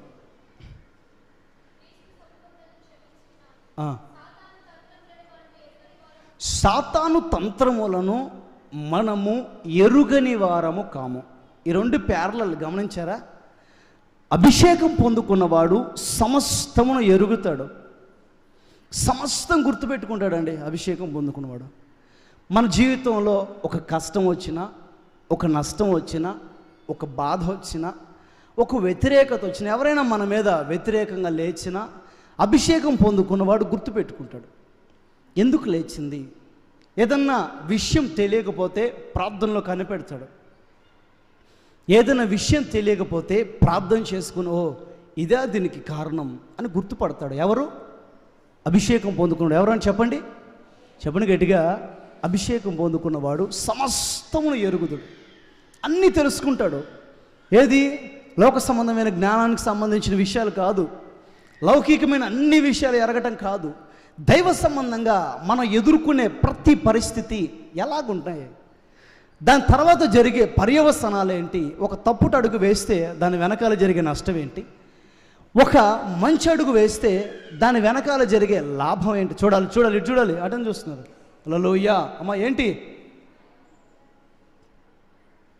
కూర్చో, తీసుకెళ్ళి పిల్లల్ని బయటికి తీసుకెళ్ళి.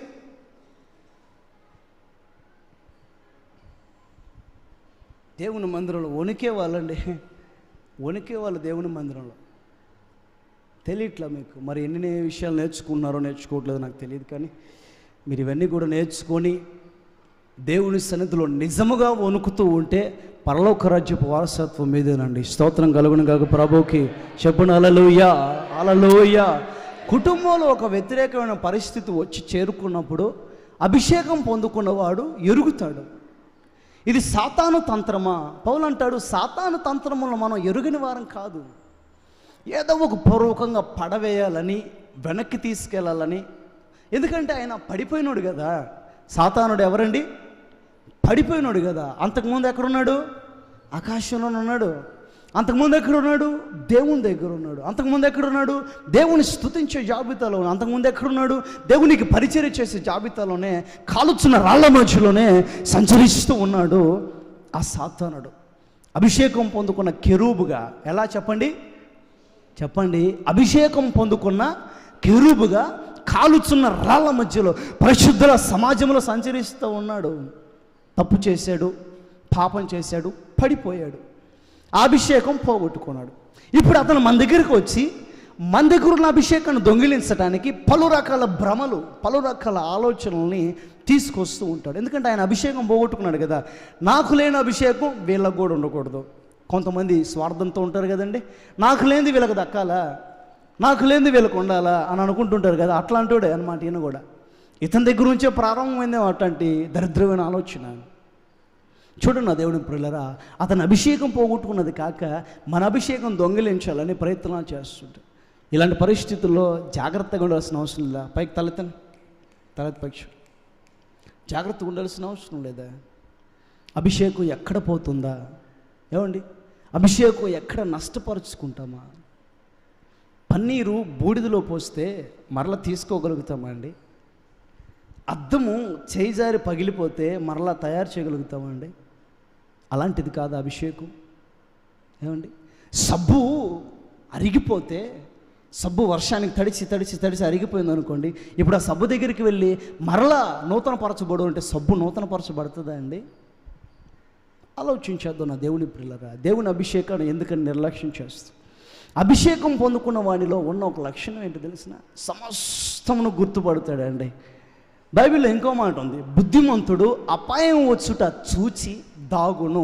తెలుగులో, ఇంగ్లీష్లో ఉంది బుద్ధిమంతుడు అపాయం వచ్చుట గమనించి.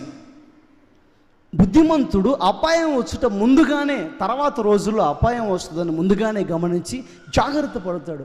ముందుగానే ఎరిగి, ముందుగానే తెలుసుకొని జాగ్రత్త పడతాడు. చేతులు కాలిన తర్వాత ఆకులు పట్టుకోడు బుద్ధిమంతుడు. అభిషేకం పొందుకున్నవాడు అంతా అయిపోయిన తర్వాత అయ్యో అంతా అయిపోయింది అనుకోడు. అభిషేకం పొందుకున్నవాడు అన్నీ గుర్తుపడతాడు. మీరు అన్నీ గుర్తుపట్టేవారే అయితే, మీకు వచ్చిన ప్రతి నష్టానికి ఎదురు నిలబడి దేవుని నామాన్ని మహింపరచేవారే అయితే, మీకు వచ్చే ప్రతి నష్టాన్ని ఎదుర్కొని, ఏనా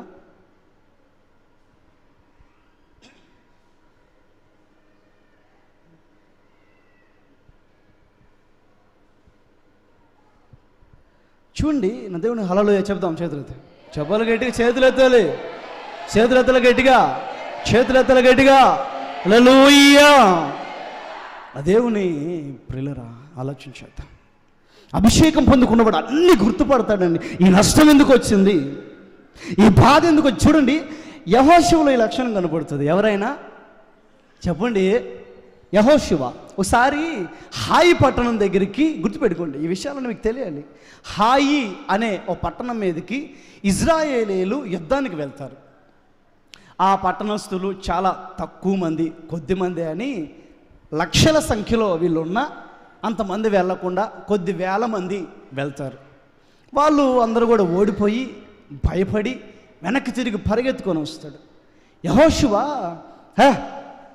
10,000 మంది పోతే ఓడిపోయాం, 30,000 మంది పోదాం, 1,00,000 మంది పోదాం, అది కావచ్చు ఇది కావచ్చు అది, ఏమండి ఇది కావచ్చు అది, ఒకటి కాదు ఇంకోటి, అది కాదు ఇది కాదు అది అని స్వప్రయత్నాలు చేయలేదండి. యుద్ధానికి వెళ్ళిన ఇశ్రాయేలీలు ఎందుకు ఓడిపోయారు అని దేవుని సన్నిధిలో మోకరించి కనిపెట్టడం ప్రారంభించాడు. స్తోత్రం చెబుదాం ప్రభుకి, స్తోత్రం చెబుదాం ప్రభుకి. కనిపెట్టడం ప్రారంభించి ఈ నష్టం ఎందుకు వచ్చింది, ఈ మరణం ఎందుకు చోటు చేసుకుంది, ఈ యుద్ధంలో ఓటమి ఎందుకు కలిగింది అని దేవుని సన్నిధిలో కనిపెడితే అభిషేకం పొందుకున్న వాడితో దేవుని స్వరం మాట్లాడుతుందండి. స్తోత్రం కలుగునుగాక. యెహోషువ దోషం చేసిన వాడు, పాపం చేసిన వాడు నీ మందలో ఉన్నాడు. అతిక్రమించిన వాడు, ఆజ్ఞాతిక్రమే పాపం అన్నట్లుగా ఆజ్ఞను అతిక్రమించి ఆ పాపపు సొమ్ములో కొంత దాచుకున్నవాడు మీ మధ్యలో ఉన్నాడు. ఆ పాపాన్ని తీసి బయట పారవేస్తే, ఆ పాపం చేసిన వాడిని తీసి నిర్దాక్షిణ్యంగా చంపేస్తే, ఆ కుటుంబం మొత్తాన్ని తీసుకెళ్ళి రాళ్లతో రువి చంపితే, అప్పుడు ఇజ్రాయేల్ మధ్యలో దోషం పోతుంది. నేను వారి మధ్యలోనికి దిగి వచ్చి యుద్ధం చేసి జయాన్ని కలుగు చేస్తా. ఆమెను కలుగునుగా. ప్రభుకి స్తోత్రం కలుగునుగా. ప్రభు ఆమె చెప్పండి. ప్రభుకి స్తోత్రం కలుగునుగాక. యుద్ధములో జయం, యుద్ధములో జయం. ఎందుకు ఓడిపోయాం ఆలోచించారా ఎప్పుడైనా? కృంగిపోవటం, బాధపడటం, ఏమండి, దానికి తోడు డిప్రెషన్లోనికి వెళ్ళిపోయి జ్వరాలు తెచ్చుకోవటం, దానికి తోడు బాధలు ఎక్కువై ఏమండి రోగాలు తెచ్చుకోవటం. ఇది కాదు సుమ క్రైస్తవ్యం అంటే. ఈ నష్టం ఎందుకు వచ్చింది? ఈ బాధ ఎందుకు వచ్చింది? ఈ మరణం ఎందుకు వచ్చింది? ఏ పరీక్ష చేయటానికి? ఎలాంటి పరీక్షల మార్గంలో మనం నడిపించడానికి, ఎలాంటి ఆశీర్వాదకర మార్గంలో మన జీవితాలు నడిపించడానికి ఈ పరీక్ష వచ్చింది, ఈ మరణం చోటు చేసుకుంది, ఈ విపత్తు చోటు చేసుకుందో గమనించి ఎరిగి సాతాన తంత్రములను ఓడించి అడుగులు ముందుకు వేసి జయోత్సవంతో నిలబడాలి. ఆమె చెప్పండి. ప్రభుకి చేతులు ఎత్తాలి గట్టిగా, చేతులు ఎత్తాలి గట్టిగా, చేతులు చూద్దాం గట్టిగా. హల్లెలూయా, హల్లెలూయా, హల్లెలూయా. చెప్పండి. ఇప్పుడు ఏం చెప్పాను? అభిషేకం అతి పరిశుద్ధ స్థలంలోనికి ప్రవేశించాలి. ఇదిగో చూస్తారా, ఇదంటే నాకు ప్రాణం, నాకు చాలా చాలా ఇష్టం ఈ సబ్జెక్ట్ అన్నా ఇదన్నా కూడా. నేను పరిశుద్ధుల సేవకుల్ని సంప్రదించి ప్రార్థన చేసుకొని దీన్ని తెప్పించుకున్నాను. దీన్ని చూస్తే నాకు కడుపు నిండిపోతుంది, అన్నం కూడా తినాల్సిన అవసరం లేదు. బొమ్మను ఆరాధించడం కాదు, కానీ దీంట్లో ఉన్న సత్యాలు అలాంటివి, దీంట్లో ఉన్న ఆధ్యాత్మిక మర్మాలు అలాంటివి, గొప్ప గొప్ప విషయాలు. ప్రభుత్వం అయితే రాబో రోజుల్లో దీని గురించి మాట్లాడుకుందాం. ఇక్కడికి ఈ అతి పరిశుద్ధ స్థలానికి లేదా ఈ పరలోక రాజ్యానికి రావటానికి యాజకుడిలో ఉండే అర్హత ఏంటి? ఒకటి చెప్పండి. ఒకటేంటి? అభిషేకము. చెప్పండి, చెప్పలు గట్టిగా. అభిషేకము. అభిషేకం పొందుకున్నాను అని చెప్తే సరిపోదు, ఆ అభిషేకములో లక్షణాలు ఉంటాయి కొన్ని. ఏంటి ఆ లక్షణాలు? అభిషేకం పొందుకున్నవాడు మొట్టమొదట సత్యము చెప్తాడు. చెప్పండి. Good, very good. మరి చెప్పండి. అభిషేకం పొందుకున్నవాడు సత్యం చెప్తాడు. మీరందరూ సత్యం చెప్పేవారుగా ఉంటే ఖచ్చితంగా మిమ్మల్ని అందరినీ దేవుడు అభిషేకంతో నింపుతారు. ఇదిగో ఇక్కడ నిలబెడతాడు. ఆమె చెప్పండి. రెండవదిగా అభిషేకం పొందిన వారు గద్దింపుకు లోబడతారు. ఏంటి చెప్పండి? ఇది చాలా చాలా చాలా చాలా ఇంపార్టెంట్. ఈ సంఘములో అయినా, ఈ ఉపదేశంలో అయినా, మేము చేస్తున్న ఈ సేవలో అయినా గద్దింపుకు లోబడుట అనే సబ్జెక్టు చాలా చాలా పవిత్రమైన సబ్జెక్ట్ అది. ఇందులో గనక మనం మన జీవితాన్ని ఒక సన్మార్గులు నడిపించుకోగలిగితే శుద్ధ సువర్ణంగా మార్చబడతాం. మేము అనుభవిస్తున్నాం కాబట్టి సంతోషంగా చెప్పగలుగుతున్నాను. మూడవదిగా అభిషేకం పొందిన వారు సమస్తమును ఎరుగుదురు. సమస్తం అంటే ఏంటి చెప్పండి? సమస్తం అంటే ఏ బాధ వచ్చినా, ఏ కష్టం వచ్చినా గుర్తెరుగుతాడు. ఎందుకు వచ్చింది ఇది గుర్తెరిగి జాగ్రత్త పడ. లేకపోతే ఏదన్నా వస్తుంది అని అంటే ప్రార్థన చేసుకొని జాగ్రత్త పడతారు. వస్తుంటాయి అభిషేకం పొందుకున్న వాళ్ళకి కళలు, దర్శనాలు, స్వరం, ఇవన్నీ కూడా దైవ ప్రేరణ ఇవన్నీ వస్తుంటాయండి. ఎక్కడున్నారు మీరు? ఏ రోజుల్లో ఉన్నారు మీరు? అంత్యదినాల్లో ప్రవచిస్తారు, దర్శనాలు చూస్తారు, అన్ని భాషలతో నింపబడతారు, లేఖనం సెలవిస్తుంటే మీరెక్కడున్నారండి? ఎవరో వచ్చి చెప్తే కానీ తెలియట్లా మీకు. నిద్రపోయేటప్పుడు కడుపు నిండా తిని ఏమండి స్పృహ తెలియకుండా పడుకుంటే వచ్చేది కాదు దర్శనం. అలాంటి దర్శనం, అలాంటి కళలో దేనికి ఉపయోగపడవు. ప్రార్థన చేసుకుంటూ ప్రభు సన్నిధిలో కనిపెడుతూ ఇక ఆత్మ అంతరిక్షంలోనికి ప్రార్థనలు అలా అలా అలా అలా లీనమైపోతూ దేవుని మాటలు వింటూ, దేవుని ప్రేరణ గమనిస్తూ, దేవుని ముఖాన్ని చూస్తూ. హల్లెలూయా. చెప్దాం చేతులెత్తి, చెప్దాం చేతులెత్తి. ఆ దిశగా మీరందరూ ఎదగాలని నా హృదయపూర్వకంగా కోరుకుంటున్నాను. రెండవదిగా అతనిలో ఉండవలసిన లక్షణం ఏంటండి చెప్పండి? ప్రతిష్ట. ఏంటది? ప్రతిష్ట. చూడండి, సమూయేలు మొదటి పుస్తకం 7వ అధ్యాయం 1వ వాక్యం. ప్రతిష్ఠించబడిన వాడిలో ఉండే లక్షణం ప్రతిష్ట. ప్రతిష్ఠించబడిన వాడిలో ఉండే లక్షణం. సమూయేలు మొదటి పుస్తకం 7వ అధ్యాయం 1వ వాక్యం.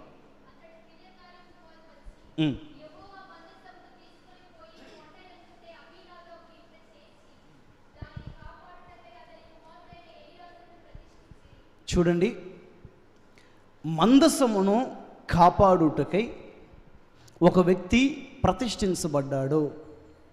దేన్ని కాపాడటానికి చెప్పండి, చెప్పండి, గట్టిగా చెప్పాలి. మందసము, ఇదే అదే ఏంటది? మందసము, గట్టిగా చెప్పండి. దాన్ని నిబంధన మందసం అంటారు. చాలా శక్తివంతమైనది అది. కారణం లేకుండా పాత నిబంధనలో ఎవరైనా దాన్ని తాకితే, కారణం లేకుండా ఎవరైనా తాకి చచ్చిపోతారు. కారణం లేకుండా, అర్హత లేకుండా, ఎస్పెషల్లీ అర్హత లేకుండా హృదయములో లేసి మాత్రమైన పాపము కలిగి అక్కడికి వెళ్ళి దాన్ని పట్టుకుంటే స్పాట్ డెడ్, అంతే. ఇక పుణ్యమో నరకమో మనకు తెలియదు, కానీ తక్షణమే చచ్చిపోవటం మాత్రం ఖాయం. ఈ నిబంధన మందసాన్ని కాపాడటానికి ఒక వ్యక్తి ప్రతిష్ఠించబడ్డాడు. దానికి అర్థం ఏంటో తెలిసిన? ప్రతిష్ఠించబడిన వాడు మందసాన్ని కాపాడుతాడు. ఆమె చెప్పండి. ప్రతిష్ఠ అంటే ఎంతమందికి తెలుసు? ప్రతిష్ఠ అంటే ఎంతమంది తెలుసు? సరే, నేను చెప్తా, జాగ్రత్త వినండి. పూర్తి వివరణ.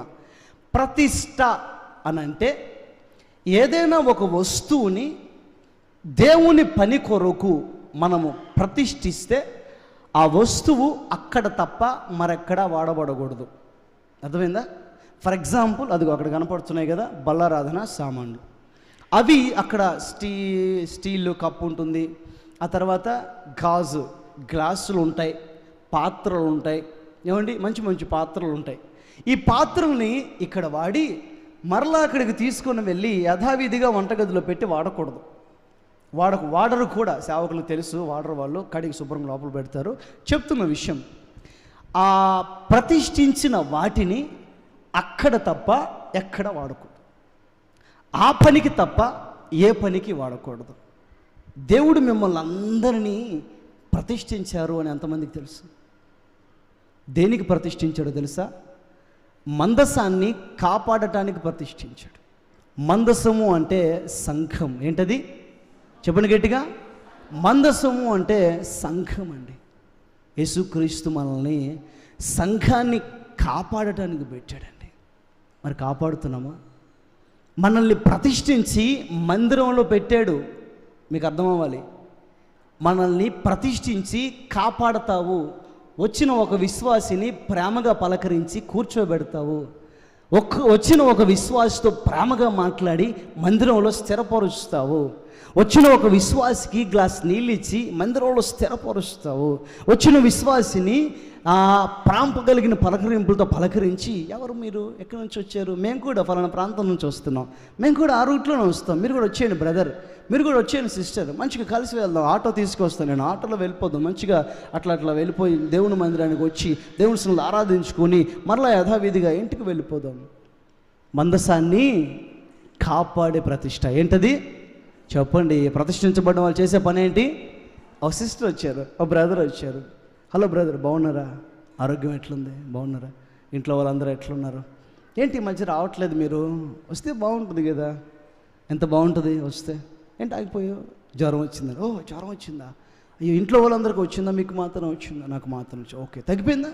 జ్వరం తగ్గిందా? Okay, right brother. ఓకే, మీ పేరు ఏం పేరు? ఫలానా పేరు. ఓకే బ్రదర్, మీ కొరకు ప్రార్థన చేస్తాం. మా బాధ్యత అదే. దేవుడు మా భుజస్కంధాల మీద పెట్టిన బాధ్యత, దేవుడు మా గుండెల మీద పెట్టిన బాధ్యత అది, ప్రార్థన చేయటం. ఓకే, మీ కుటుంబం అంతా కూడా, మీ కుటుంబం కొరకు నేను ప్రార్థన చేస్తాను బ్రదర్. నా కుటుంబం కొరకు మీరు ప్రార్థన చేయండి బ్రదర్. మీ కుటుంబం కొరకు నేను ప్రార్థన చేస్తాను సిస్టర్. మా కుటుంబం కొరకు మీరు కూడా ప్రార్థన చేయండి సిస్టర్. ఎంత బాగుంటుందండి, ఎంత బాగుంటుంది. సంఘాన్ని కాపాడే ప్రతిష్ఠ అండి. ప్రతిష్ఠించబడిన నీవు సంఘాన్ని భద్రపరచాలి. చూడండి, ఇదిగో ఇక్కడ మందసం మీద కెరూబులు ఉన్నాయి, 2 కెరూబులు ఉన్నాయి మందసం మీద. ఈ 2 కెరూబులు రెక్కలు చాపి ఇట్లా ఉంటాయి మందసం మీద. ఎట్లా ఉంటాయి చెప్పండి? రెక్కలు చాపి ఉంటాయి. అంటే దానికి అర్థం తెలిసిన? కాపాడుకుంటూ ఉంటాయండి. మందసాన్ని ఎప్పటికప్పుడు కాపాడుకుంటూ ఉంటాయి. మరి మనం కాపాడుతున్నామా? విశ్వాసుల్ని ప్రేమగా పలకరిస్తున్నామా? మీరు చెయ్యట్లేదని నేను అనను, చెయ్యాలి అని చెప్తున్నా. ప్రేమ కలిగిన పలకరింపులు మనకు అవసరం, ప్రేమ కలిగిన మాటలు మనకు అవసరం. ఎవరు ఎలాంటి వాళ్ళు వచ్చినా చూడండి, మనకి వ్యతిరేకంగా లేచిన వాళ్ళు వచ్చిన గ్లాసు మంచినే లేవండి, స్తోత్రం కలుగును గాక, వాళ్ళ నెత్తి మీద నిప్పులు పోసినట్టు అవుద్దంట. మనకు వ్యతిరేకంగా ఉన్న వాళ్ళు వచ్చినా, అన్న బాగున్నారా అని ప్రేమగా పలకరించి కీడు చేసే వాళ్ళని కాదు. చూడండి, వివేచన ఇదే. సంఘానికి కీడు చేసే వాళ్ళని కాదు అలా పలకరించాల్సింది. వాళ్ళ మానవాళ్ళని వదిలేసేయండి, దేవుడే చూసుకుంటాడు వాళ్ళని. ప్రేమగా దూరం అయిపోయిన వాళ్ళు, చాలా కాలంగా మందిరానికి రాని వాళ్ళు, కొత్తగా వస్తే, లేకపోతే ఎవరైనా కొత్తగా వస్తున్న వాళ్ళు, ఏమండి, వాళ్ళందరినీ కూడా గ్యాదర్ చేసుకొని మందలో చేరుస్తూ, పలకరిస్తూ, విడిచిపెట్టి వెళ్ళిపోకుండా ఎప్పటికప్పుడు వారిని పకడ్బందీగా కాపాడుకుంటూ దేవుని సన్నిధిలో నిలబడాలి. నా దేవుడి ప్రియులారా, ప్రతిష్ఠ అంటే అది. దేవుడు మిమ్మల్ని అందరినీ ప్రతిష్ఠించింది ఎందుకంటే అందుకు. మనం మానాన మనం వస్తాం. నాకు బాధేసే విషయం అదేనండి. నాకు చాలా విషయాలు బాధలు ఉన్నాయి, ఏమండి. నేను ఎక్కువగా వాటి గురించి ఆలోచిస్తూ ఉంటాను. వాటన్నిటిలో ఒక బాధ ఏంటో తెలిసిన, వచ్చామా పోయామా. చెప్పండి చెప్పండి, ఒప్పుకోండి. వచ్చామా ఏనా పోయామా. మళ్ళీ చెప్పండి, వచ్చామా పోయామా. మళ్ళీ చెప్పండి, వచ్చామా. ఏం లాభం అండి, ఏం లాభం? దేవుడు నన్ను ఏర్పాటు చేసుకున్నాడు, దేవుడు నన్ను నియమించుకున్నాడు, దేవుడు నన్ను ప్రతిష్ఠించుకున్నాడు అనే దానికి పాత నిబంధనలో ఒక సూచన జరిగింది. అదేంటో తెలుసునా? ఇజ్రాయేలీల 12 గోత్రీకులు 12 కర్రలు తీసుకొచ్చి మందసం దగ్గర పెడతారు. కర్రలు చెట్టు కొమ్మలు విరగొట్టి కర్రలు తీసుకొచ్చి మందసం దగ్గర పెడతారు ఇజ్రాయేలీలు. చూడండి, నన్ను ఏర్పాటు చేసుకున్నాను, నేనే ఇక్కడ సంఘంలో, నేనే స్థిరపరచబడాలి, నేనే బాగుండాలి, నేనే ఇక్కడ, నేనే అని చెప్పి 12 మంది అనుకుంటున్నారు. మోషే వచ్చి, నేను కాదయ్యా, ఎవరిని దేవుడు ఏర్పాటు చేసుకుంటాడో, ఎవరిని దేవుడు ప్రతిష్ఠించుకుంటాడో ఆయన ఆ కర్రని చిగురింప చేయటం ద్వారా, చచ్చిపోయిన ఎండిపోయిన ఆ కర్ర చిగురు పూయటం ద్వారా, పువ్వులు పూయటం ద్వారా, కాయలు కాయటం ద్వారా నిరూపించబడుతుంది. దేవుని సన్నిధిలో మందసం దగ్గర పెట్టండి అని అంటే 11 కర్రలు ఇచ్చిరి తీసుకోండి అని రాయబడింది. చెప్పండి గట్టిగానే, ఇచ్చిరి తీసుకోండి. మళ్ళీ చెప్పండి, ఇచ్చిరి తీసుకోండి. 11 కర్రలు, ఒక్క కర్ర మాత్రం వెళ్ళినట్లుగా బయటికి రాలా. స్తోత్రం కలుగునుగాక. లోపలికి చచ్చిన కర్రగా వెళ్ళింది, బయటికి చిగురించిన కర్రగా బయటకు వచ్చి. గట్టిగా చాపలు కూడా ప్రభు నామని కనపడుతుంది. కొట్టు గట్టిగా కూడా, అందరూ గట్టిగా కూడా చాపలు ప్రభు. స్తోత్రం కలుగునుగాక ప్రభువుకి, స్తోత్రం కలుగునుగాక ప్రభువుకి.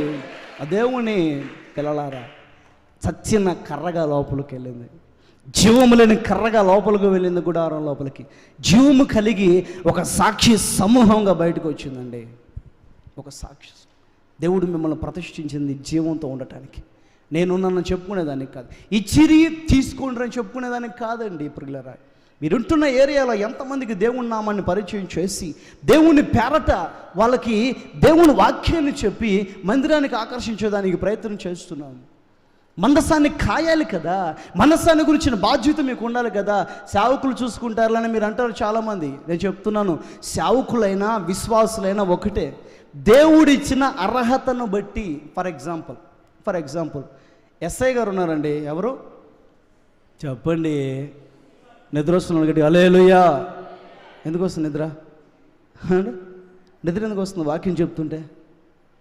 ఏమండి, నేను తినకుండా మధ్యరాత్రి వరకు నిద్రపోకుండా ఉదయాన్నే లేచి, ఏమంటే వాక్యం చూసుకొని ప్రార్థన చేసుకుని కొంచెం కప్పు కాఫీ తాగి వచ్చి నిలబడ్డాం. టిఫిన్ చేసి వచ్చినాడు ఎంతమంది? హల్లెలూయా. మరి టిఫిన్ చేసి వచ్చారుగా, మరి ఎందుకు నిద్ర? మరి ఎందుకు బాధ మీకు? హల్లెలూయా. శబ్దం చేతులది గట్టిగా, శబ్దం చేతులది గట్టిగా, శబ్దం చేతులది గట్టిగా. హల్లెలూయా, హల్లెలూయా, హల్లెలూయా. దేవుని ప్రియులారా, జీవంతో ఉండాలి మనం. మందసాన్ని కాపాడాలి మనం, మందసాన్ని భద్రపరచాలి మనం. సావుకులంగా మాకెంత బాధ్యత ఉంటుందో, విశ్వాసులుగా మీకెంత బాధ్యత ఉంటుంది. ఓ ఎస్ఐ గారు ఉన్నారండి. ఎస్ఐ గారు పోలీస్, కానిస్టేబుల్ ఉన్నారండి. Constable police. ఎవరు పెద్ద పోస్టు చెప్పండి? గుడ్. ఎవరు? ఎస్ఐ గారు. ఎస్ఐ గారే లోపల ఉన్నారు, బయటకు దొంగతనం జరుగుతుంది. కానిస్టేబుల్ ఉన్నాడు. నేను ఎస్ఐ గారిని కాదు కదా అని చెప్పి పట్టుకోకుండా ఉంటాడా? ఏనా చెప్పండి? ఎస్ఐ గారు లోపల ఉన్నారని చెప్పి లోపలికి పోయి ఎస్ఐ గారిని పిలుచుకొస్తాడండి? ఎస్ఐ గారు అక్కడ దొంగతనం జరిగి దొంగ పారిపోతున్నాడు ఏమండి, చేతులు ఏదంటే అది తీసుకొని కొడతాడు. కోపిష్టుడైతే బుద్ధి ఉందా లేదా నీకు? దొంగ పారిపోతావు నాకు వచ్చి చెప్తావు ఏంటయ్యా? నువ్వు కూడా పోలీసువే కదా, పట్టుకోవచ్చు కదా దొంగ వెనకాల పడి. నేను ఎస్ఐ అయినంత మాత్రాన, నువ్వు కానిస్టేబుల్ అయినంత మాత్రాన మన జాబ్ ఒకటే కదా, మన ఉద్యోగం, మన బాధ్యత ప్రభుత్వం మన భుజస్కంధాల మీద పెట్టిన భారం ఒకటే కదయ్యా. సమస్తలో మీరు విశ్వాసులైనా, మీ సేవకులమైనా దేవుడు పెట్టిన భారం ఆత్మ సంపాదన కదా. నలుగురికి 4 మాటలు చెప్పి దేవుని సన్నిధికి తేవాలి. దేవుని మందిరానికి వచ్చిన విశ్వాసులు 4 మాటలు చెప్పి స్థిరపరచాలి. ఎవరైనా ఒకరిద్దరు మానేస్తూ ఉంటే అవసరమైతే వెళ్ళి 4 మాటలు చెప్పి మందిరానికి తేవాలని ఇంకెంత జ్ఞానం కూడా ఉండదు కొంతమందికి. పోతే పోయారు అనుకుంటుంటారు, నేను బాగున్నాను అనుకుంటుంటారు. వాళ్ళు మంచోళ్ళు కాదని అనేవాళ్ళు కూడా ఉంటారు. మన మంచోళ్ళమా? ఆలోచించేద్దాం నా దేవుని.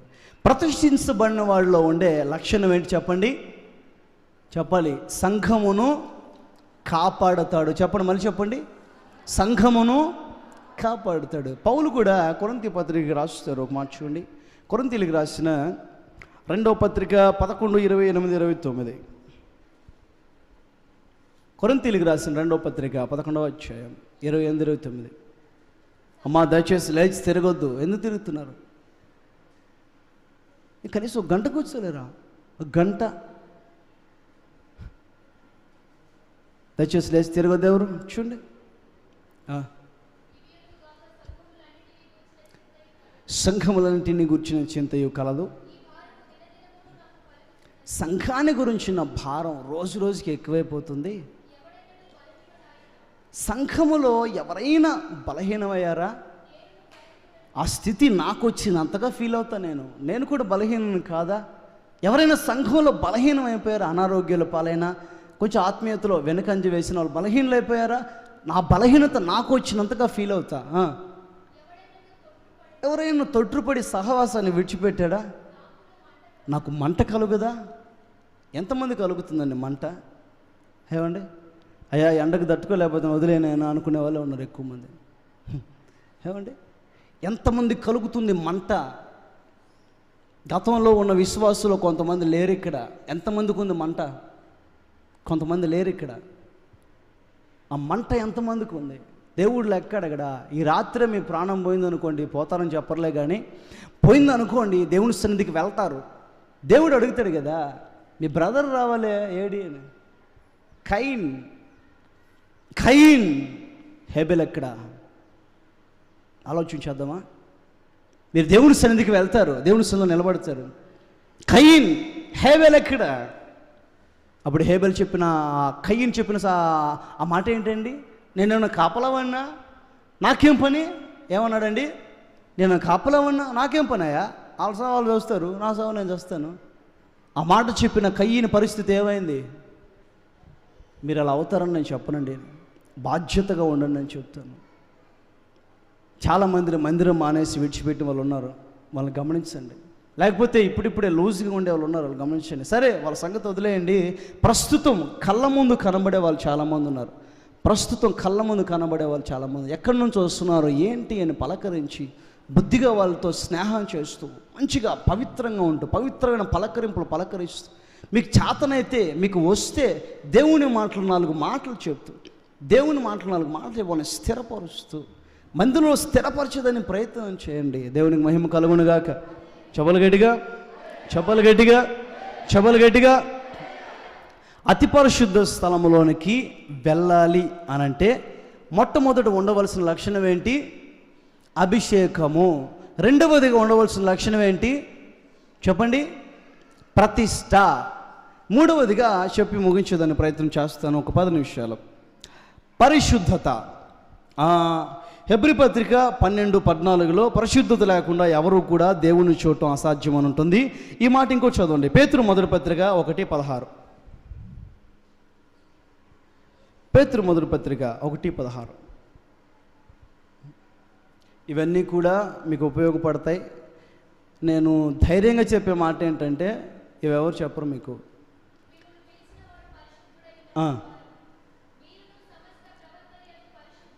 పరిశుద్ధులయ్యుండుడి. చదువుతలే.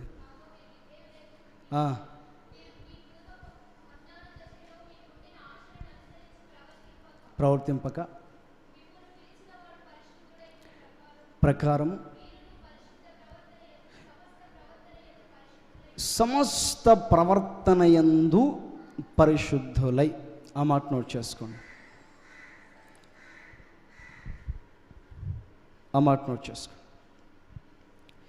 పరిశుద్ధత కలిగి ఉండాలి. ఈ అతి పరిశుద్ధ స్థానంలోనికి వెళ్ళాలంటే మూడవదిగా కలిగి ఉండవలసిన లక్షణం ఏంటి? చెప్పండి, చెప్పండి గట్టిగా. పరిశుద్ధత. ఏంటి? ఒక్క మాటలో కొట్టేశాడు పేతురు. ఒక దాంట్లో ఉండి ఇంకో దాంట్లో లేకపోవటం, ఒక దాంట్లో ఉండి ఇంకో దాంట్లో లేకపోవటం, ఒక దాంట్లో ఉండి ఇంకో దాంట్లో లేకపోవడం ఇట్లా కాదయ్యా. సమస్త ప్రవర్తన యందు పరిశుద్ధులుగా ఉండాలి మీరు. ఎందుకంటే యేసుక్రీస్తు సమస్త ప్రవర్తనలో పరిశుద్ధుడై ఉన్నాడు. స్తోత్రం కలుగునుగాక. ఆయన వస్త్రధారణ పవిత్రమైనది. ఏంటి చెప్పండి? ఆయన వస్త్రధారణ పవిత్రమైనది. మన వస్త్రధారణ పవిత్రంగా ఉండాలి. ఆలోచించేద్దాం. పవిత్రంగా ఉండాలి. ఆయన చూపులు పవిత్రమైనవి. చెప్పండి, చెప్పండి గట్టిగా. ఆయన చూపులు పవిత్రమైనవి. మన చూపులు పవిత్రంగా ఉండాలి. ఆయన తలంపులు పవిత్రమైనవి. చెప్పండి, ఆయన తలంపులు పవిత్రమైనవి. మన తలంపులు పవిత్రంగా ఉండాలి. ఆయన ఆలోచనలు పవిత్రమైనవి. మన ఆలోచనలు పవిత్రంగా ఉండాలి. ఆయన నడక, నడత సమస్తము పవిత్రమైనది. మన నడక, నడత సమస్తము పవిత్రంగా ఉండాలి. ఇంకా చెప్పున ఆయన నోటి మాట, చెప్పండి గట్టిగా, చెప్పండి గట్టిగా. ఆయన నోటి మాట ఆడిపోసుకునేది, అంతే కదా? కాదా? ఆయన నోటి మాట చెప్పండి గాయపరిచేది. చెప్పండి, ఆయన నోటి మాట, ఆయన నోటి మాట ఎదటి వ్యక్తుల్ని బాధించేది. ఆయన నోటి మాట ఎదటి వ్యక్తి హృదయాల్లో నొచ్చుకునేటట్లు చేసేది దేవుని నోటి మాట. ఆయన నోటి మాట ఎదటి వ్యక్తులు అనవసరంగా బాధించమని ఆ సహవాసానికి దూరం అయ్యేటట్లు చేసేది ఆయన నోటి మాట. అవునంటారా కాదంటారా? ఆయన నోటి మాట పరిశుద్ధమైందండి. స్తోత్రం కలుగును కాక ప్రభుకి. చేతిలో చూద్దామా? ఆయన నోటి మాట పవిత్రమైందండి. మన నోటి మాట ఆరోగ్యాన్ని కలుగు చేయాలండి విశ్వాసకి. మన నోటి మాట ఆదరణ కలిగించాలండి తోటి వ్యక్తికి.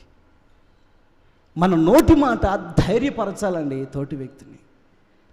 ఆత్మీయతలో బలహీనమే దిగజారిపోయి ఇక అంతా విడిచిపెడదాం, దేవుని విడిచిపెడదాం, అంతా అసలు చచ్చిపోదాం అని అనుకుంటూ ఉంటాడు. ఆ సమయంలో మనం వెళ్ళి, ఇదిగో దేవుని మాటగా చెప్తూ ఉన్నాను, నీ జీవితాన్ని దేవుడు మరలా నూతన పరచబోతున్నారు. స్తోత్రం కలగనగాక, స్తోత్రం కలగనగాక. అప్పులు, కష్టాలు, బాధలు, మరణాలు ఎక్కువైపోయిన బాధపడుతున్నావా? బాధపడాల్సిన అవసరం లేదు. ఇప్పుడు అవమానించబడ్డ దాని కంటే ఎక్కువగా అధికమైన అభిమానాన్ని ప్రభు ఇవ్వబోతున్నారు. స్తోత్రం కలగనగాక ప్రభుకి, స్తోత్రం కలగనగాక ప్రభుకి. ఎవరో వచ్చి దూషించాలని బాధపడుతున్నావా? బాధపడాల్సిన అవసరం లే. నీ వైపు వేలెత్తి చూపించిన వాళ్ళే రేపు నోటి మీద వేలేసుకుంటారు. స్తోత్రం కలగనగాక, స్తోత్రం కలగనగాక ప్రభువుకి. అతను కలిగిన మాటలు అండి ఆయన మాటలు. ధైర్యపరచు. ఆయన మాట పవిత్రమైన మాట అండి. మన నోటి మాటలు ఎలా ఉంటున్నాయి? పవిత్రంగా ఉంటున్నాయి. ఒకే నోటితో రెండు మాటలు మాట్లాడుతున్నామా? ద్వంద్వార్థాలు వచ్చే మాటలు. ఇంగ్లీష్లో కొంచెం కఠినంగా ఉంటుంది ఆ మాట. ఏమంటారు? డబుల్ మీనింగ్ అంటారు. కొంచెం బాగుండదు అది. తెలుగులో బాగుంది. ద్వంద్వార్థాలు. ఏంటివి? రెండు అర్థాలు వస్తాయి. ఒక మాటకి రెండు అర్థాలు వస్తాయి.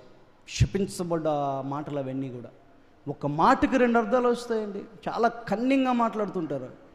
సేవకుల దగ్గరికి వచ్చి కూడా చాలామంది, దేవుని మహాకృప ఏంటంటే ఇక్కడ కూర్చున్న వారిలో ఒక్కడు కూడా లేడట అంటాడు. స్తోత్రం కలుగునుగా ప్రభుకి. చెప్పాలి చేతులెత్తి, చెప్పాలి చేతులెత్తి. ఆ విషయాలు మీకు అసలు తెలియదని అనుకుంటున్నాను. నేను వేరే చోట చూసా, ఇక్కడైతే తెలియదు నాకు తెలిసినంత వరకు. నేను గమనించింది ఏంటంటే ఇక్కడ మీకు ఆ విషయాలు తెలియదు. అసలు ఒక మాటలో రెండు అర్థాలు వస్తాయండి. చాలా చోట్ల చూసే నేను, ఆశ్చర్యం. పాముకి నాలుక ఒకటే. పాముకి చెప్పండి నాలుక ఒకటే, కానీ అది చివరి భాగములో చేల్చబడి రెండు భాగాలుగా మార్చబడి దాన్ని కోరలు అంటారు. నాలుక ఒకటే, రెండు భాగాలుగా చీల్చబడి కోరలు కలిగినదే ఉంటుందండి పాము. ఎదుటి వాళ్ళకి హాని కలిగించేది. వారి నాలుక క్రింద సర్ప విషయం ఉన్నదని రాయబడి, వారి పెదవుల క్రింద సర్ప విషయం ఉందని రాయబడి ఉంది. నా దేవుని ప్రియులరా, ఆలోచించేద్దాం. మన జీవితాల్లో మెరుగుపరచబడాలి, ఆశీర్వదించబడాలి, దేవుని కృపలో వర్ధిల్లాలి, దీవించబడాలి, ఎదగాలి, అన్ని విషయాలు తెలుసుకోవాలి. మీరు సాదాసీదాగా భక్తి చేసేదానికి మాత్రం పూనుకోవద్దు. నా కోరిక, నా ఆశ ఏంటంటే ఇట్లా దేవుని సన్నిధిలో మోకాలు నలకొట్టుకొని ఇంకా యథార్థంగా మనంగా చెప్పుకోవాలి అని అంటే, నా కాలు బాగోలేదని మీకు తెలుసు, నా కాలు బాగోలేదని మీకు తెలుసు, అయినా కూడా మీ కొరకు దేవుని సన్నిధిలో మోకాలు నలకొట్టుకుంటూ, మోకాల మీద దేవుని సన్నిధిలో కనిపెడుతూ 4 మాటలని మీకు అర్థం అవ్వాలని, మీకు తెలియాలి అని, మీరు నేర్చుకోవాలి అని దేవుని సన్నిధిలో 2-3 వారాలు వేరే సేవకుల మామూలు వర్తమానాలు వింటూ ఉంటాము. తరచూ వినేవే వింటూ ఉంటాం. కొన్ని క్రొత్త విషయాలు తెలియచేయాలి, నేర్చుకుంటారు. ఒకటి కాకపోతే ఒకటి అర్థమవుతుంది. ఇప్పుడు కాకపోతే ఇవన్నీ పూర్తి చేసే రోజుల్లో, తర్వాత రోజుల్లో అర్థమవుతుంది అనే ఓ మంచి ఆలోచనతో, సదుద్దేశంతో దేవుని ఆలోచన ప్రకారం ప్రార్థన చేసుకొని ప్రారంభించానండి. ఇవి వర్తమానాలే, జస్ట్ వర్తమానాలే, కానీ క్రొత్త విషయాలు ఇవన్నీ కూడా మీకు తెలియాలని తెలియచేస్తున్నా. ఎంతవరకు చెప్తానో తెలీదు, ఎప్పుడు ఆపేస్తానో తెలియదు, కానీ మొత్తానికి ఈ విషయాలన్నీ కూడా మీ ఆధ్యాత్మిక క్షేమం కొరకు పాటుపడుతాయని పరిపూర్ణంగా విశ్వసిస్తున్నాను. హల్లెలూయా. చెప్పాలి చేతులెత్తి. ఒక మాట వాస్తవం క్లియర్గా చెప్తున్నాను. పాత నిబంధన, క్రొత్త నిబంధనలో అతి పరిశుద్ధ స్థలములోనికి వెళ్ళిన ఒకే ఒక్క వ్యక్తి ఎవరు? చెప్పాలి గట్టిగా. గుడ్. ఎవరన్నా? ప్రధాన యాజకుడు. పాత నిబంధనలో అహరోను వంశానికి సంబంధించిన వాడు అయి ఉండొచ్చు. క్రొత్త నిబంధనలో నా ప్రభు అయిన యేసుక్రీస్తే ప్రధాన యాజకుడు. పాత నిబంధనలో ఆ ప్రధాన యాజకుడే లోపలికి వెళ్ళాడు. క్రొత్త నిబంధనలో యేసుక్రీస్తే మనకంటే ముందుగా లోపలికి వెళ్ళాడు. ఇప్పటి వరకు ఎవరు వెళ్ళా, యేసుక్రీస్తు ఒక్కడే వెళ్ళాడు, ప్రధాన యాజకుడు.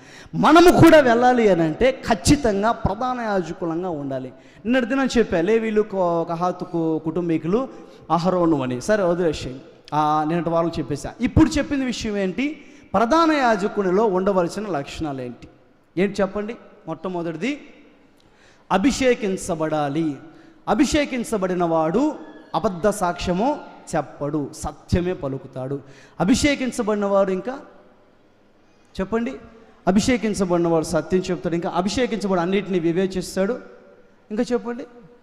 అభిషేకించబడ్డవాడు మూడోది ఏంటి చూడండి, నాకు కూడా ఇవన్నీ కూడా గుర్తు రావట్లేదు. గద్దెంపుకి లోబడతాడు. రెండవదిగా ప్రతిష్ట. ఏంటది? ప్రతిష్ట. ప్రతిష్ఠించబడ్డ వాడిలో ఉండే లక్షణం ఏంటి చెప్పండి. మొట్టమొదటి ఆ ప్రాముఖ్యమైన లక్షణం చాలండి. సంఘాన్ని కాపాడుతాడండి. నేర్చుకొని పాటించేదాన్ని ప్రయత్నించేయండి. మాటలు ఇవన్నీ సరిచేసుకొని తోటి వ్యక్తుల్ని పలకరించుకుంటూ శుభ్రంగా ఉంటూ మంచిగా ఐక్యత, మనకు మధ్యలో ఐక్యత లేకపోతే దుష్టుడు క్రియ చేస్తాడు. ఐక్యతగా అందరూ పలకరించుకుంటూ, క్షేమంగా ప్రేమగా పలకరించుకుంటూ ఒక యూనిటీగా సంఘాన్ని కాపాడుకుంటూ భద్రపరుచుకుంటూ ఉండండి. మూడవదిగా పరిశుద్ధత కలిగి ఉంటాడు. పరిశుద్ధతకు ఉండే పేరేంటి? పరిశుద్ధత కలిగిన వాడు అన్నదానికి లక్షణాలు ఏంటి చెప్పండి. అన్ని విషయాల్లో పవిత్రంగా ఉంటాడు. మాటలు, చూపులు, ఆలోచన, ప్రవర్తన, నడక, పడక, వస్త్రదాన, తలంపులు, ఊహలు, ఆలోచనలు అన్నీ, నోటి మాటలు, అవన్నీ కూడా అన్ని విషయాల్లో పవిత్రంగా ఉంటాడు. కొద్ది మాట నా ప్రభువైన యేసుక్రీస్తు మీ వెనికిడిలో పరచి ఫలభరితంగా మార్చుదురుగాక.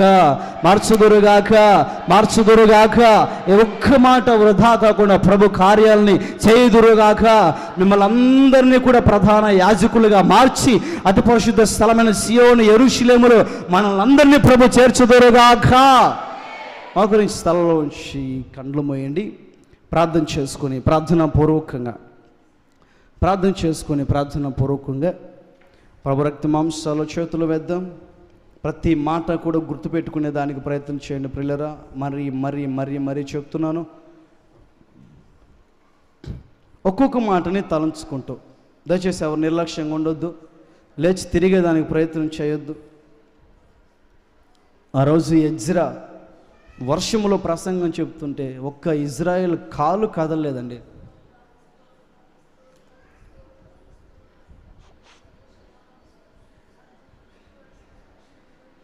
మీరేమో కూర్చోబెట్టి ఫ్యాన్లు వేసి ప్రసంగం చెప్పి 1 గంట సేపు ప్రసంగం చెప్తూ ఉంటే నిలబడలేకపోతున్నారు. ఏమండి, ఎజ్రా పగలు మొదలుకొని సాయంత్రం వరకు ప్రసంగం చేస్తూ ఉంటే ఎవ్వరూ కదలలేదు. దయచేసి ఒక చిన్న తీర్మానం తీసుకుని ప్రార్థన చేసుకుందాం. ఒక చిన్న తీర్మానం తీసుకుని ప్రార్థన చేసుకుందాం. ప్రియులారా, దయచేసి ప్రభు సన్నిధిలో కనిపెడదాం.